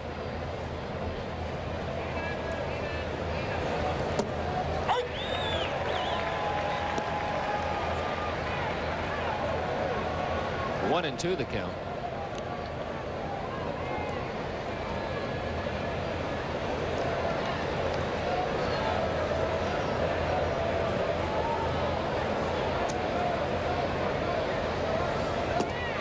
That might do it. And for Smoltz, that'll be his 7th strikeout. What he's got to do now is go as long as he can, as hard as he can, and just hope that his teammates can rally. You just don't have time on that pitch to say no to yourself, do you? Nope, especially after the way he's been throwing the fastball. He put that in a good spot. John is having to do a form of damage control. He got touched for 3 in the 1st inning, but he's only allowed him 1 since, pitched in and out of some jams. He's twice gotten out Alicea. Struck him out swinging to end the 1st inning. And then got him out on a liner to Fred McGriff. McGriff had creeped in on the grass, and Alicea turned on the 1st pitch, almost handcuffed McGriff.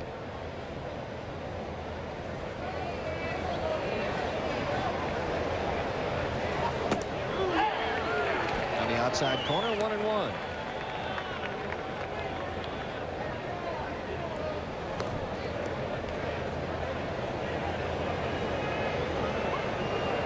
June has not been kind to Luis Alicea.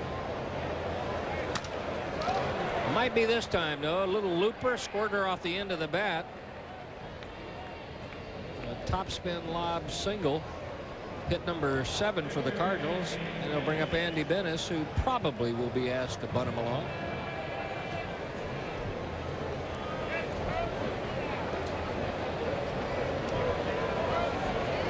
This game will run you nuts. He just about killed McGriff the last time with a wicked shot, nothing but an out.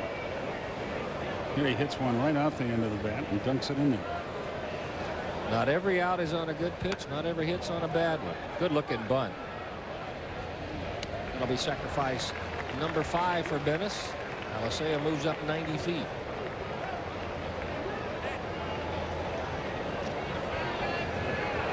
Here's a good look at it. You see Chipper charging hard, but he goes the other way with the bunt, and McGriff has no choice but to take that option. That's a good indication of a philosophy that Gene Mauch used to have. He would say, if they're going to give you an out, take it. Don't try to make the spectacular play. And Fred McGriff, it would have been bang bang at second. So now all of a sudden, if they're going to score, it's a 1-out inning for them. 2 outs now. As Ron Gant comes to bat, he picked on the 1st pitch of the game and hit it over the center field fence.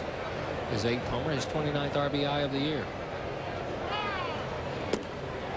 Outside, 1-0. Since then, he has walked and struck out looking. Can you believe we played him around toward right? The way he used to pull the ball when he played here? No, and that's in the outfield. The infield almost puts a Bonds-type shift on him, but the outfield, I guess you know what they figure, Skip, is if he's going to hit in the air, it's going to be off the fastball, and he's going to be late on it. But if he's going to pull, it's going to be a breaking ball. Normally, they're pulled on the ground. That one wasn't, and they was lucky to get away with it. Oh, boy, that's an all-time hanger there. Now, that one would have been pulled in the air and maybe for a souvenir. There's a good example. Not all strikes are on great pitches. 1-1.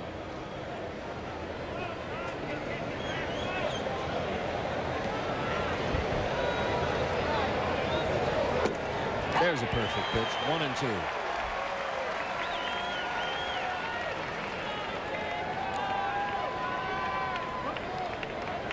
He's got a 5-year deal with the Cardinals, does Ron Gant.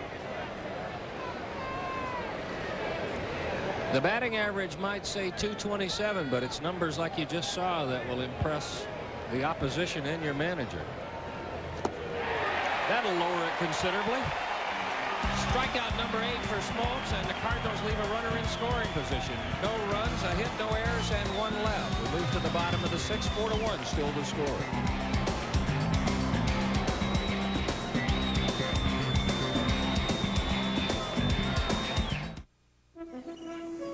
You don't take orders from anyone but the sea. The harder you work, the more you earn. And the more you earn, the more you keep. And after it's all said and done, you walk away with the 2 things nobody can take. Good friends and good corn.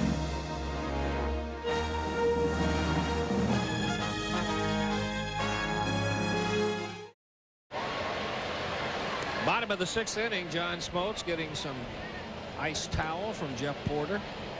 And just prior to that, a little conversation between Bobby Cox and John Smoltz. Terrell Wade up in the bullpen. You get the feeling that if anybody gets on, that might be the end of the night for John Smoltz.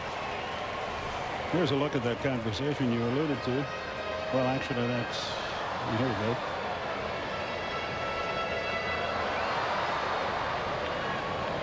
John saying, "You're going to hit for me?" And I think the answer was yes. Well, we'll soon see. Javi Lopez will lead it off. He looks at a ball delivered by Andy Bennis. Lopez 1 out of 2. Grounded into an unusual double play to end the 1st inning. That's high and deep to left center field and out of here.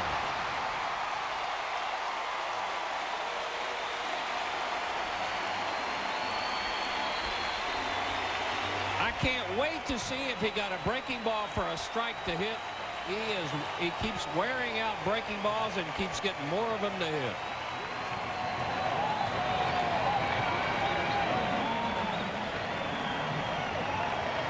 You know, he doesn't look as strong as Ryan Plesko, but I'm not so sure about what he is. Look how easily he swings the bat.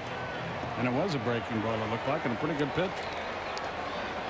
A knee-high breaking ball over the heart of the plate to him is like throwing a belt-high fastball to everybody else. Here's Jeff Blauser, and there's the belt-high fastball. It's 0-1. For Javi Lopez, his 11th homer, his 35th RBI. It's a 4-2 ball game. 11 home runs, 9 of them with nobody on base. Strike 2 to Blauser.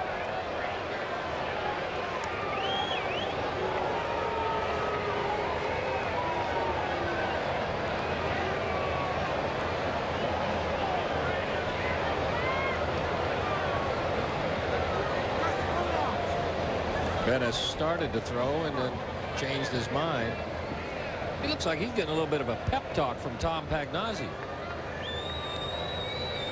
It's just a mystery to me how this guy can be 4-8 with this stuff. In the dirt, 1-2. He has a good fastball. He has a good breaking ball. He changes speeds well. He's big. Big enough to be a tight end in the NFL.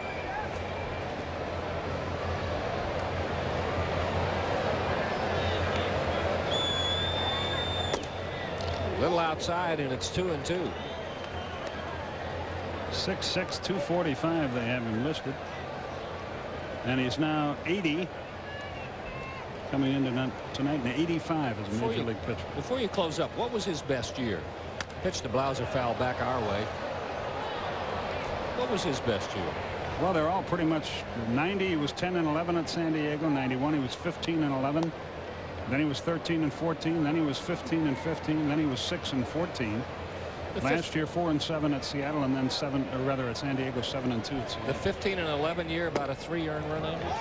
Yeah, 303. That was his best year. 223 innings. The most he's ever pitched is 231. He's run to count full to Blauser, 3-2. Strikes out a lot of guys. He's averaging about 170 a year. Payoff pitch to Jeff Blauser. On the ground, tricky hop for Gaetti.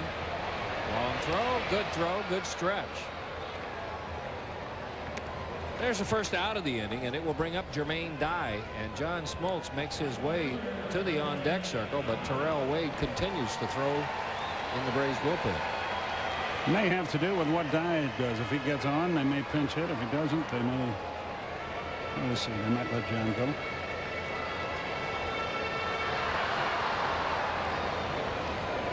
Been a strange game, hasn't it? All the wasted opportunities and all the action in the first inning. Even with the sneaky thunderstorm. First pitch to Dye. Another chance for Gaetti. 2 outs. So he will hit for himself now with 2 out, nobody out. You know, an inning like this is really tough on a relief pitcher, especially one like Terrell Wade, who is learning really how to be a relief pitcher and how to prepare for it, because you want to crank up and you want to get ready, but you don't want to throw too much. So what Terrell Wade did was get almost ready and then see what was going to happen with John Smoltz. Now he can go sit back down, and it won't take him but a second to get ready next time. First one, the Smoltz foul back to the screen. It's 0-1. And middle relief, boy, it's Otis time. It's like the elevators, up and down, up and down, up and down.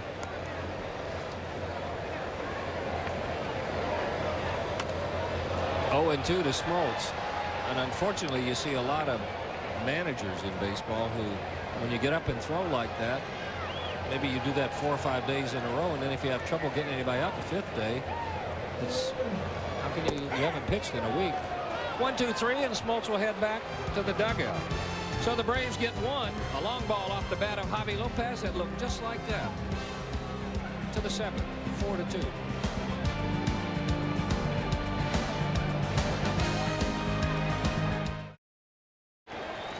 Tune to TNT this Wednesday at 7:30 p.m. for the NBA Draft. Ernie Johnson Jr., Hugh B. Brown, and Rick Pitino host the coverage of all the picks along with interviews and analysis from a cast of thousands. It's all live from the Meadowlands Wednesday at 7:30 on TNT. To the 7th we go. Take it away, Skip. Okay, Don, thanks. Ozzie Smith will lead it off. He's 1 for 3. Braves have 9 hits. Just 2 runs. They trail 4-2. Ozzie ran up to bunt, took a strike. Gave you a clue he was going to try that, didn't he? Did you see as he was getting ready for the pitch, he kept sneaking a look to see how far back Chipper Jones was. Took a little look there, too. The 0-1. Just missed the ball and a strike. Smoltz still very much in this game, and so are the Braves. John has been in spots like this earlier this year and wriggled off the hook. Maybe it'll happen again. 2 balls and a strike. Almost a duplicate of this game. Yeah, the Braves bailed Smoltz out June 3rd against the Mets after he left the game down 4-1. Braves ended up winning 5-4. That's trouble in the right center field. Can Dye cut it off? Yes. He'll hold him at first base. Ozzie can still play a little bit. This is just his 17th start of the year. But he has his 2nd hit. Here's Ray Langford. Langford tonight has singled and scored and twice grounded to second.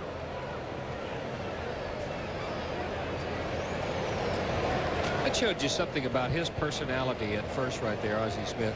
Let's face it, he has played a ton of ball games. Dave McKay is his coach, but he listened and repeated what he said and nodded yes, and that's why a coach is there. And when a guy like Ozzie Smith can listen and do what he wants to, then you know it's got to be the right thing for all the guys with lesser experience.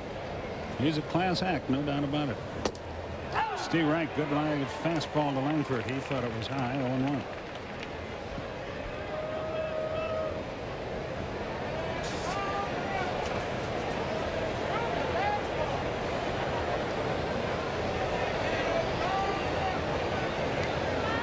Ozzie, a pretty good lead over there, but he's not running. Downstairs. If you want to read a personality profile about John Smoltz, you get an exclusive look at childhood photos from the Smoltz family album by the July Chop Talk. Call 1-800-700-CHOP. Official monthly magazine of the world champion Braves.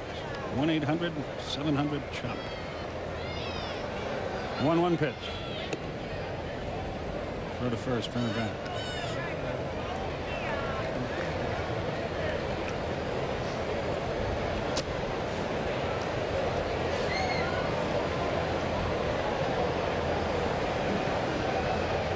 I'm never going to be breaking in my family album, I'll tell you. 2-1 the count. 4-2 the score. The leadoff man on here in the 7th for the St. Louisans. Langford out of the batter's box. Since that rain, it cooled it off for a little bit. Now it is really muggy.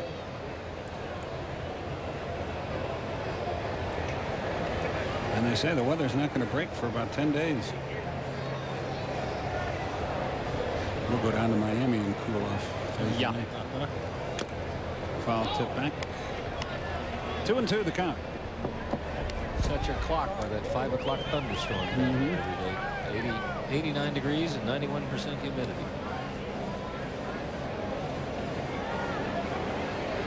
Could be nice in Montreal, though. Could be. Could be nice in the ballpark. The roof is permanently shut now, isn't it? Took a lot of crazy glue, didn't it? Fiasco. Into the dirt. He's run it full. Now let's see if Ozzie runs with no one out. Langford strikes out a good bit, but he's got tremendous power. He has 14 homers, leads their team in that department. Most of the time in this ballgame, John Smoltz has gone to the breaking ball for his strikeout, so pretty good odds he will try it again. That's a tougher pitch for Javi Lopez to dig out and throw out a base runner, so the odds would favor the Cardinals if they want to send him 3-2, even if he strikes out. There he goes. He did not strike out. That's into the alley, and Ozzie will score. Let's see how far Langford gets. He's around second. He's going to pull in there. They got the run right back, and it's 5-2. And that'll get the bullpen going again for Atlanta. Langford drives in his 45th run. A rocket shot into right center. And it was a 3-2 breaking ball. Watch it come right into his hands. It just hung there. You get a hanging breaking ball to a guy who is a breaking ball speed hitter. You swear the ball comes up with a smile on it, just waiting for you to hammer it. And it crosses up the defense, too, because they had him set to play the other way. He hasn't had to do that very often with Smoltz on the mound this year. Ground ball to the right side, trying to move the runner over by Gary Gaetti, but he fouls it off 0-1. You saw Pedro Borbon, Brad Clontz in our bullpen, and now you see them again. And they're still there.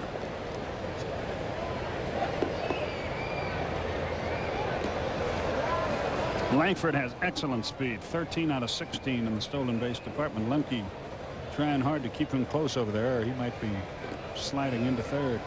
Excellent speed, and he's a good base runner. Line drive to McGriff out there. Nobody can cover.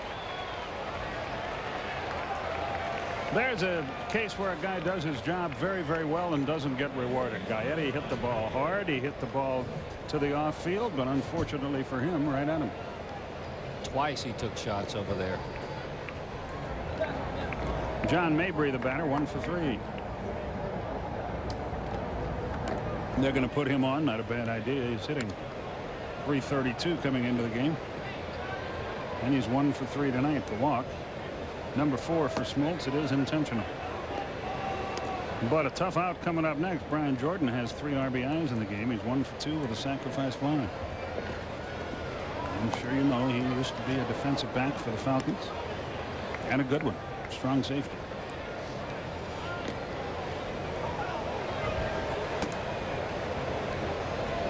So they're at first and second with 1 out. See if Bobby comes popping out of that dugout. I guess not. I'll tell you how good a streak Smoltz has been on. He hasn't been in enough jams and had enough situations pop up where he has had to intentionally walk anybody prior to that one right there. That's the first one of the year. That's a very good point. Now a huge lead for Mabry at first as McGriff plays wide of the bag. That could come into play if there's an infield grounder that they try to turn a double play on. Jordan has been hitting the ball center and right off of that center, and that's well hit. Grissom back to the wall, looks up, it's gone. 3-run homer, 6 RBIs on the night for Brian Jordan, and this game is a horse of a different color now. That ball was socked to straightaway center. 6 RBIs for Brian Jordan. He should have stayed with football if you're a Braves fan. It's now 8-2. And that's going to do it for John Smoltz. Bobby Cox went probably further with him than you normally would. Both of the balls that were hit for home runs, John Smoltz wanted to go down and away with them, but got him up and out over the plate. When you get a guy as strong as Gant, a guy as strong as Jordan, and they get a pitch that they can handle, usually that is going to be the result. Listen to the hand for John Smoltz. They're on their feet here. That's a great sight. Not tonight, John. Back after this.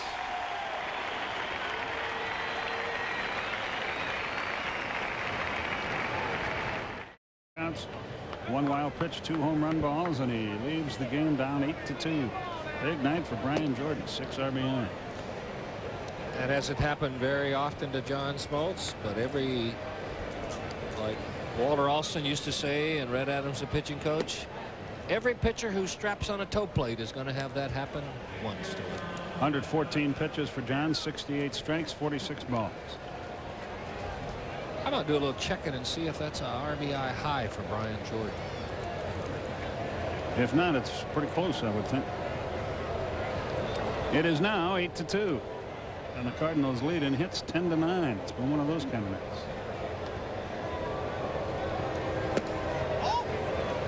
Downstairs, 1 ball, no strikes to Tom Pagnozzi, who's been red hot, but is 0 for 3 tonight with a couple of strikeouts. That is his career high, Jordan's, in RBIs. Right in there this time. It's 1-1.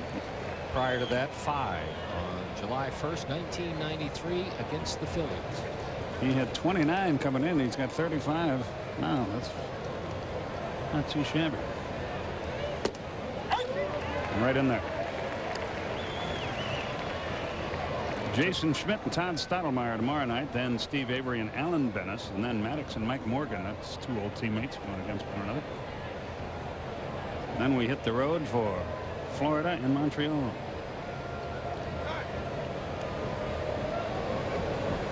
A ball and 2 strikes. 1 out, nobody on, but 4 runs have crossed the dish. Alicea waits on deck.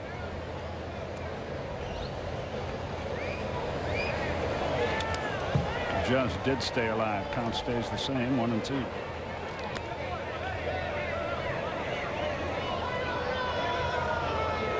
It was great to see the fans give Smoltz that kind of hand when he came off the field. Not for tonight, but for the great run he's had for the Atlanta team.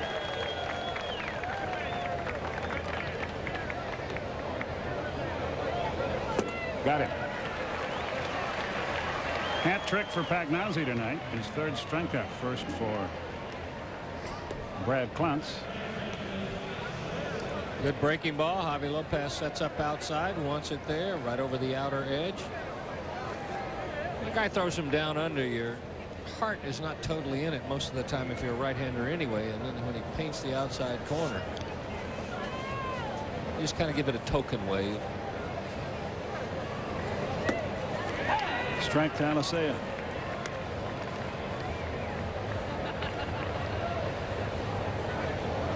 Klontz now takes the lead in appearances with 39. Bob Patterson of Chicago has 38, and Mark Wohlers has 35. Greg McMichael also 35. So our guys get to pitch a lot. Who wants it? Grissom. And the inning is over, but not before. 4-run score on 3 hits. No errors, nobody left. Bottom of the 7th. 8-2 St. Louis.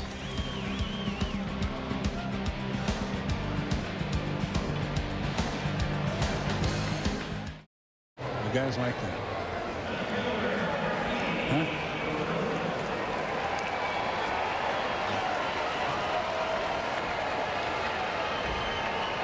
Oh, well, no cues. We go to the bottom half of the 7th inning. Marquise Grissom leads it off. Smoltz's ERA from 2.26 to 2.71.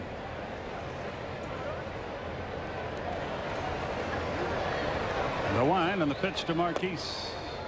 Low and outside, 1 ball, no strikes.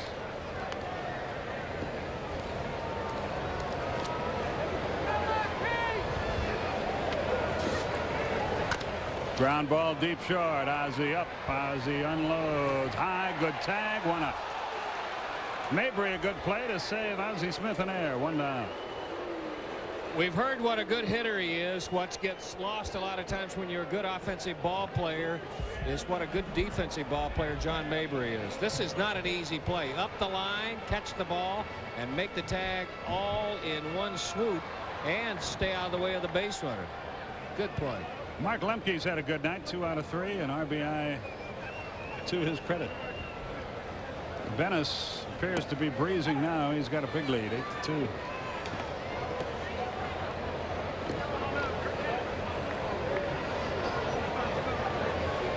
The 0-1 pitch.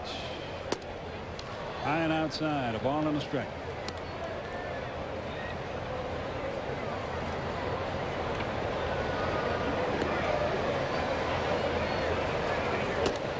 Two balls and a strike. Terrell Wade up again in the Atlanta bullpen. Sometimes a big lead will do one of two things to a pitcher, Skip.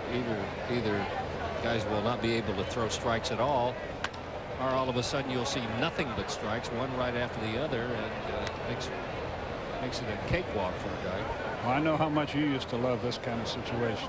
Oh, here it comes. Hit it. Fastball up and away, try to pull it. Yeah, take the short part of the ballpark out of play, and then if you get a chance to finish a guy up, the one thing you didn't want to do ever with a lead like this is you don't want to walk people. 3 balls, 2 strikes. Because you have 8 guys out there with the same color uniform on with gloves, and you want them to have them on for a reason.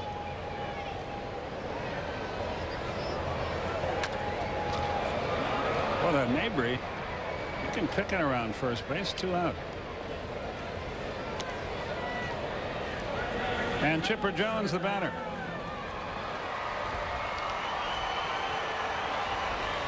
Chipper has a 14-game hitting streak on the line. Tonight he has hit into a 4th play, lined hard to center and flied to center.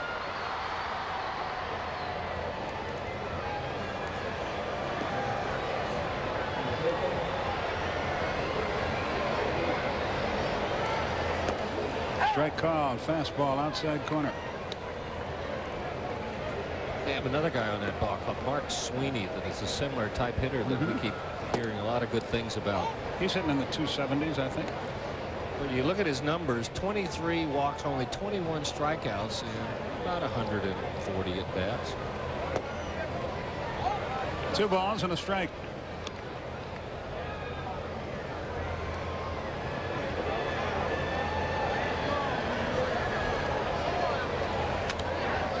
It's even now, 2-2.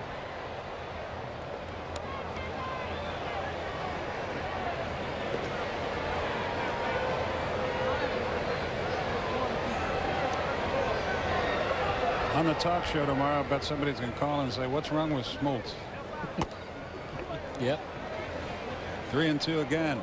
Bennis upset with himself. He knows he's got a big lead, and he should be throwing strikes. But he hasn't walked anybody since the 4th. Still has a line drive left. On comes Gant. He's got it.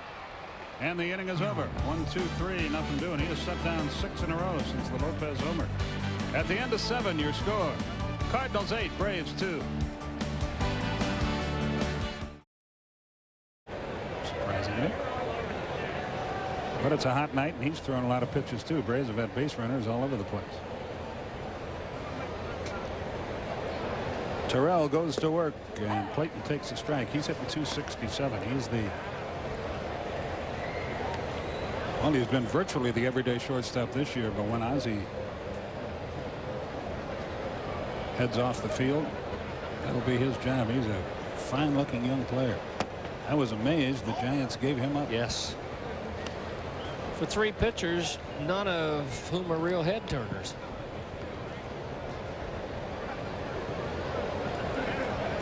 A ball and a strike to count.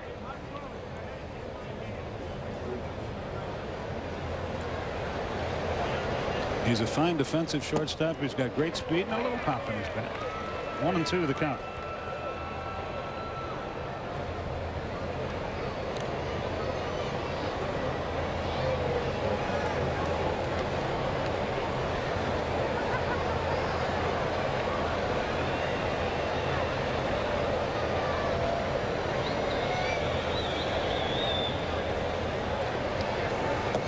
Got it. Clayton out on strikes, 1 down. Brad Clounce went 2/3 of an inning, struck out 1. Wade strikes out the first man he faces. Nasty slider. Starts it out in the strike zone, breaks it down and right under the bat. He threw him 2 of those. Terrell Wade now with 24 strikeouts in just over 21 innings. I'd be surprised if he does that a lot. I just wonder how his career is going to wind up. Is it going to be in the bullpen or is it going to be as a starter? Be interesting to see. If he's going to start, I think he's going to have to add 1 more pitch. Right now, out of the bullpen, you can work with 1 super pitch or 2 pitches. He has a good fastball, a good slider. There's an off-speed pitch, and he fouled it back. One thing about it, Don, I'm sure you'll agree with me, if not, we'll argue. Which would be a first. Yeah, but a young kid like this gets into the major leagues, I think, in the perfect situation. He's not your closer. He doesn't start, so he doesn't have all that weight on your shoulder. He gets to learn as he goes. That ball is rifled to Klesko. He's playing. See down. And being around Terrell Wade this year, his personality is such. He's an easygoing, low-key type guy. I think if he were a tense, uptight, high-strung type guy, you couldn't bring him along slowly like they're doing. I believe he has the potential to do either one for the Braves successfully. And I also believe in watching him. He's an intelligent kid. If you're around him, he can learn that 3rd pitch. And I think it'll be easier for him to learn it once he knows, as he has proven to himself this year, he can get major league hitters out. He won't be as afraid to throw it as a guy might be who's just trying to make points and make the team.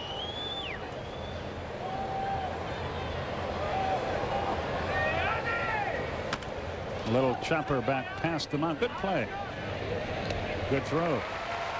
And Wade gets him 1, 2, 3 in the 8th. We go to the bottom half of the inning. A long mountain to climb. It's 8-2 St. Louis.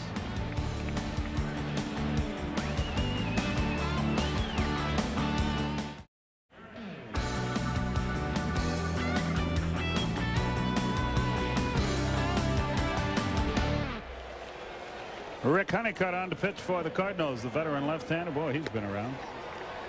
Doing all right. No record. 3.38 earned run average. A couple of saves. He's appeared in 28 games. Were you and he ever teammates? No. Had a lot of them, but I missed that one. He will be 42 years old 5 days hence on the 29th of June. They have 2 specialists out of that mold over there. Tony Fosas being the other one. Guys who are just there to get out left-handers, and then if you need somebody to get you to the 9th inning to your closer or do some actual, it's not really mop-up duty when you're leading, but you don't want to go to your primo guy leading 8-2 normally. This guy's been in the major league since the end of the 1977 season. He has been around a while. That is Dennis Eckersley on your right. The best year was at Texas. He was 14-8 with a 2.42 earned run average in 83 as a starter, right? Yeah. Then they traded him to the Dodgers, and that deal, funny how things work out, is what prompted the deal that sent Brett Butler and Brooke Jacoby and Rick Behenna to Cleveland for Len Barker. A deal that did not work out so well for Atlanta. That one got Pagnozzi on the shin guard. And one which was very disappointing to your partner. Why is that? It was rumored that he had this direction at that time. Oh, yeah? They were looking for a veteran pitcher.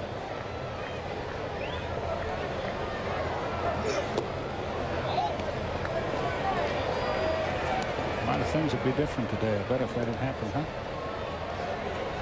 You'd probably have a crew cut. I'd weigh 170 pounds. I don't think so on the crew cut part. High fly ball left field. That's playable. Good to see Fred going that way. He is really struggling. 1 down. McGriff now 4 out of 47. 1 for 4 tonight. Here's Ryan Klesko, 1 for 3. Looks like Chipper Jones' hitting streak is only a memory now at 14 games.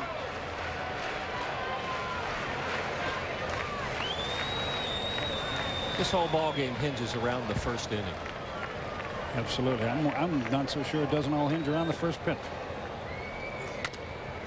Ground ball. Good play. He's a fine little play. 2 out.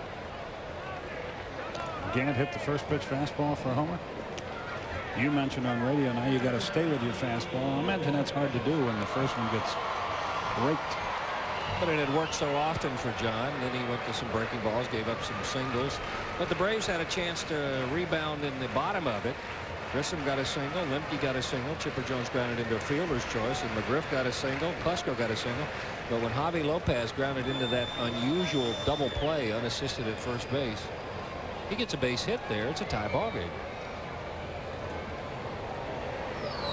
Javi is 2 out of 3. But if he could have just twisted him around, it would have been much better. That ball just ate Gaetti up on the wet track. Should be a hit. Let's see. 9 times out of 10 when you start backing up, if you're a third baseman or a first baseman, you're a dead duck. Low and in, up. When you go back, you let the ball play you. In recent years, I have only seen one third baseman who can give the ball the last shot and then counterpunch and make the play, and that's Terry Pendleton. He's a guy who will back up and almost say, okay, bring me your best shot, and then his reflexes are good enough for him to make the play. They score that in the air. I would not have, but don't care. Jeff Blauser, the batter, looks at one down and in, 1 ball, no strikes. 8-10-1 for the Cardinals, 2-9-0 for the Braves. It's a final now. Florida beat the Giants 2-1. Giants have fallen on evil times.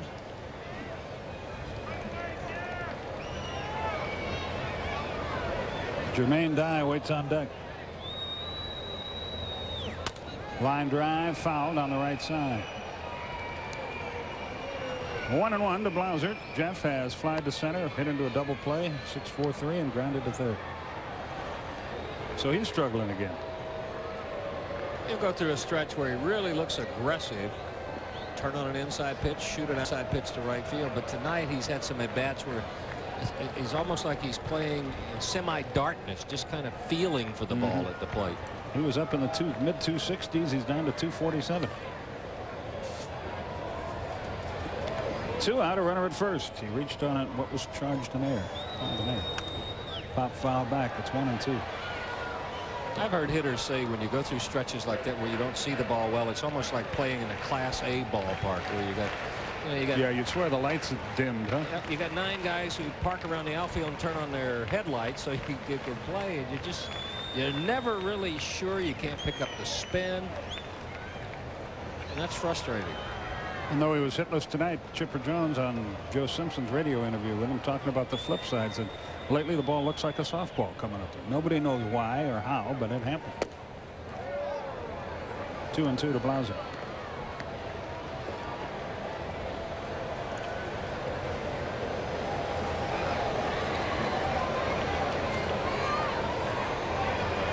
Mike Bilecki is in the Atlanta bullpen.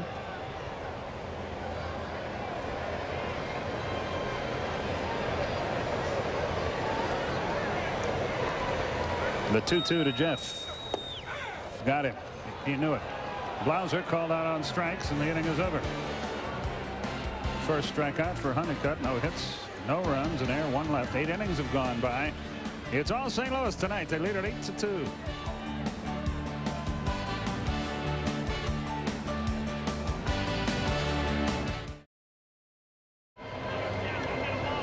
We go to the 9th inning and several changes for Atlanta here. Eddie Perez gets a look at first base now that Tyler Houston is no longer with us. Rafael Belliard gets in the game at shortstop. And Mike Bilecki is on to pitch. It's been a long time between drinks for Michael. He last pitched at New York on June the 10th, 2 weeks ago. But that's the role of the long reliever when you got a pitching staff where your starters go deep into the game virtually every night. Ray Langford leads it off. He's had a profitable night, 2 for 4, an RBI and 2 runs scored.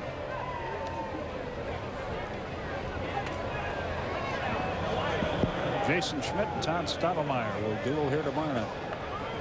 And again, we'll have it for you at 7:35 right here on good old TBS.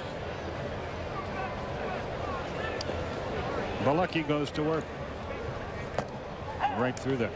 You'll see two similar styles of pitching tomorrow night. One has pretty much mastered it, and the other is just a step away from mastering it. Heavy, hard fastballs and some pretty good breaking stuff. Both can strike out a lot of guys. Langford had a good cut, fouled it away. Mike is 0-2, a 4.26 earned run average.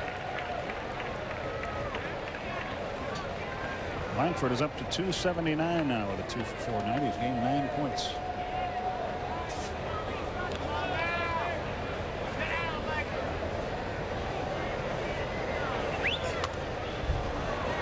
Spoils another one. The paid attendance 31,971 tonight. 31971.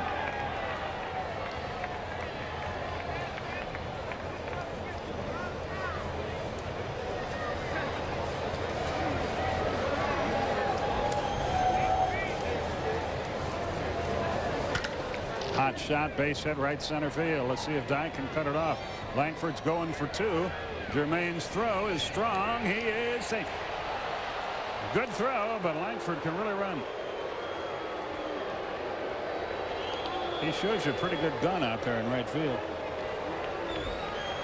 And an accurate one, too, but credit Langford with making this. He came up, Dye wasted no time. Watch the throw right on the money. But Langford took off out of the batter's box thinking 2, hit the bag at second, kicked it up a notch. At first slide, good throw, good tag. Nothing you can do about those. A good call by Billy Hahn at second base in close play. Gary Gaetti, the batter. That's a strike on the outside edge. Nothing in 1. Well, we hope the news will be better tomorrow night. Wednesday's game will be on Sports South.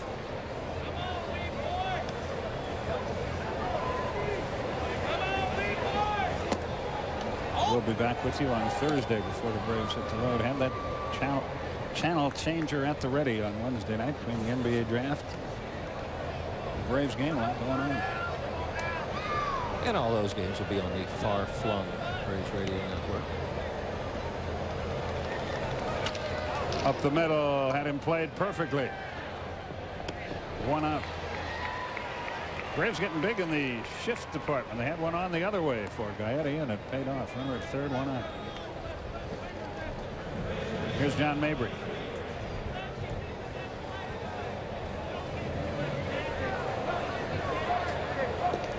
Jeff Parrott continues to throw in their bullpen. Then you give Jeff a little work. He's a former Brave.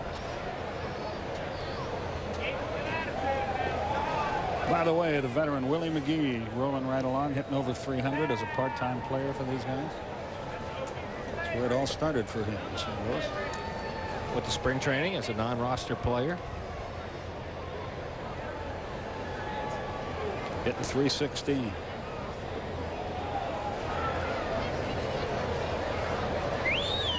Infield in, of course, for Atlanta. They have little choice. 1 ball, no strikes. 8-2 the score. Minnesota still has the Yankees shut out 3-0 after 6. Play them tough.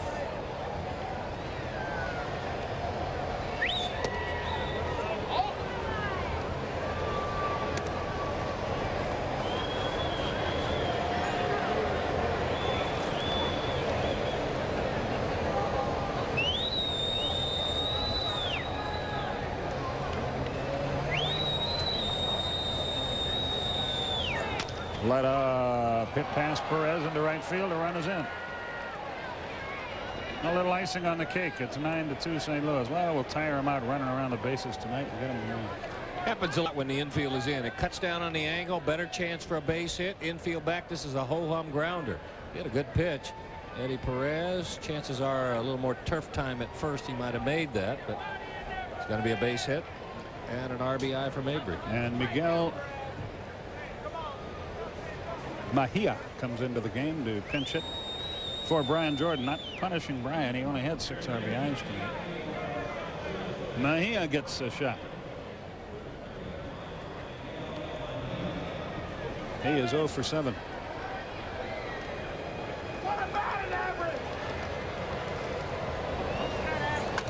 And he fouls one away. It's 0-1. Mejia out of the Dominican last year hit .269 at High Desert, .298 at Bluefield. Acquired on a three-way trade along with infielder Luis Ordaz from the Cincinnati Reds after being selected by the Kansas City Royals in the Rule 5 draft. It's one of those deals where when you draft him, you have to offer him back or work out some sort of compensation. So they worked out something with Cincinnati. And then don't you have to keep him on your roster all year? You have to keep him on the roster all year. Or you have to put him back through waivers. So they obviously feel this guy's got a chance to be a heck of a player down the road. Might be a pretty good player right now, but he lines it foul. A ball and 2 strikes. Only 47 strikeouts last year in over 300 at bats. So a pretty good contact hitter in the minor leagues.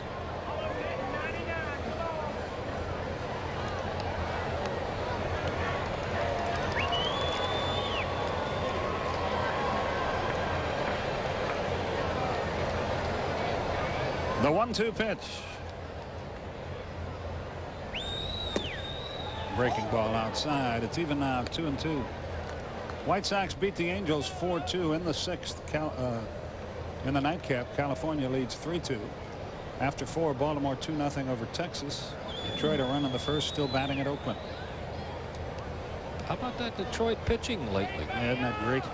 I mean, really, that felt so badly for those guys. I felt badly for Buddy Bell. Here's a guy getting his first shot at managing at the big league level. A good guy. Most people in agreement he's going to make a good manager, and then you start off like that. That's a lousy way to start your career as a manager. 3-2, strike 3 call. That might have been one of those. It's 9-2 calls. 2 down. Bilecki gets his first strikeout. It also might have been one of those guessing ball 4 too. Javi Lopez sets up outside. He's caught a lot of the plate. Tom Pagnozzi, the batter. He's had a tough night of it. 0 for 4, 3 strikeouts. He had been a hot hitter. 357 in his last 31 games. Probably no way you can ever document it, but I bet you give Tom Pagnozzi a lot of the credit for tonight's ball game because he appeared to be on Andy Bennis most of the night, challenging him, keeping him pumped up. And he and Ozzie Smith made numerous visits to the mound, not stalling, just talking. 1-1 the count. Reds now 7-0 over the Phillies. Cincinnati batting in the bottom of the 8th. The Mets, Isringhausen pitched that game, didn't he? Beat Colorado 2-1. Yep. Montreal over Pittsburgh 11-3. We told you the Marlins beat the Giants 2-1. 1-1 pitch. Went fishing, didn't get it. It's 1-2. I haven't heard that phrase in a long time. What, 1-2? Yeah, went fishing. Oh. Heard 1 and 2 a lot tonight. Went fishing. One of the many cliches I pull out of this ball game hour of the night. And he's got the golden sombrero now. His 4th strikeout of the night. How's that one? A run on 2 hits, 1 left. We go to the bottom half of that's the golden sombrero. We go to the bottom of the ninth. 9-2 Cardinals.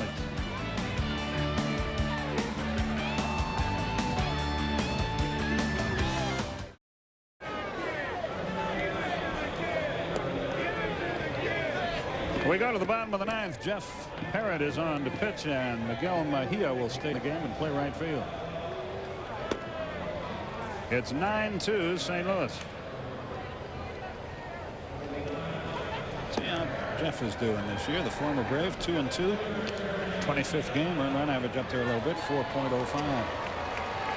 Jermaine Dyer leads it off. Dyer is 1 for 3. Danny Bautista on deck.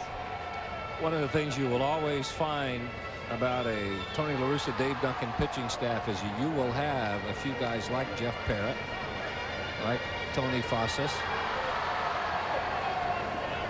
and like Rick Honeycutt. They like veteran pitchers that they can call on in this kind of role.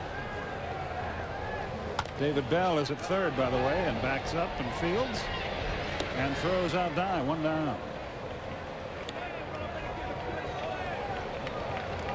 Here's Danny Bautista.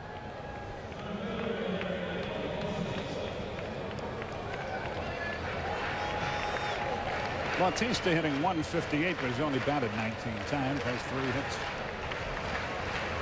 And Dwight moves on deck. I'm a little surprised we didn't see Mark Whiten's debut in this spot. But we'll see him soon enough. 9-12-1 for the Cardinals. 2-9-0 for the Braves.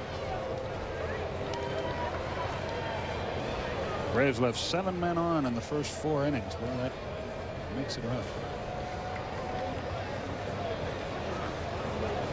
The 1-0 pitch, here it is.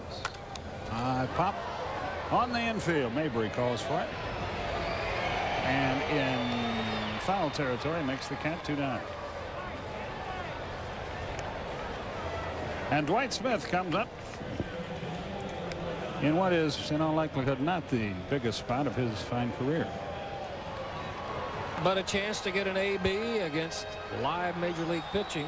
You take all the swings you want against your coaches out there, but you really don't know if you've got it fine-tuned till you face major league. But nobody's ever taken a hack against dead major league pitching.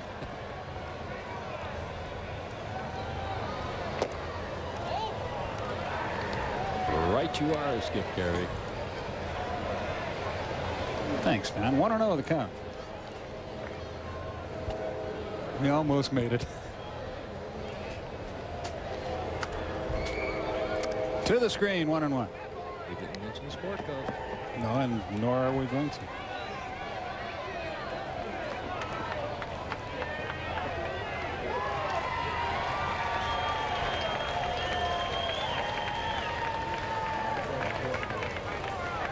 Jeff Parrott into the wine. He's dealing. Breaking ball down and in. It's 2-1.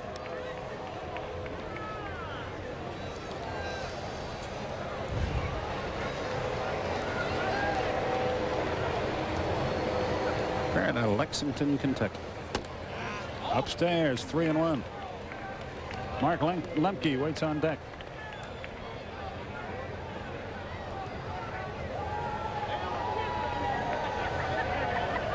Dwight waits.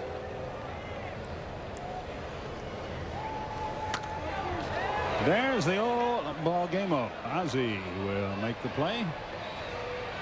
And it's over. Parrott gets him 1, 2, 3. And the Cardinals win the first of 4 in convincing fashion, 9-2. You get a home run and 6 RBIs. There's a pretty good chance you got a shot at being the AutoZone player of the game. Brian Jordan 2 for 3, a 3-run homer, 6 RBIs. Here's the first 2 of his RBIs coming in the first inning. A liner that drove 2 across, helped the Cardinals put 3 on the board.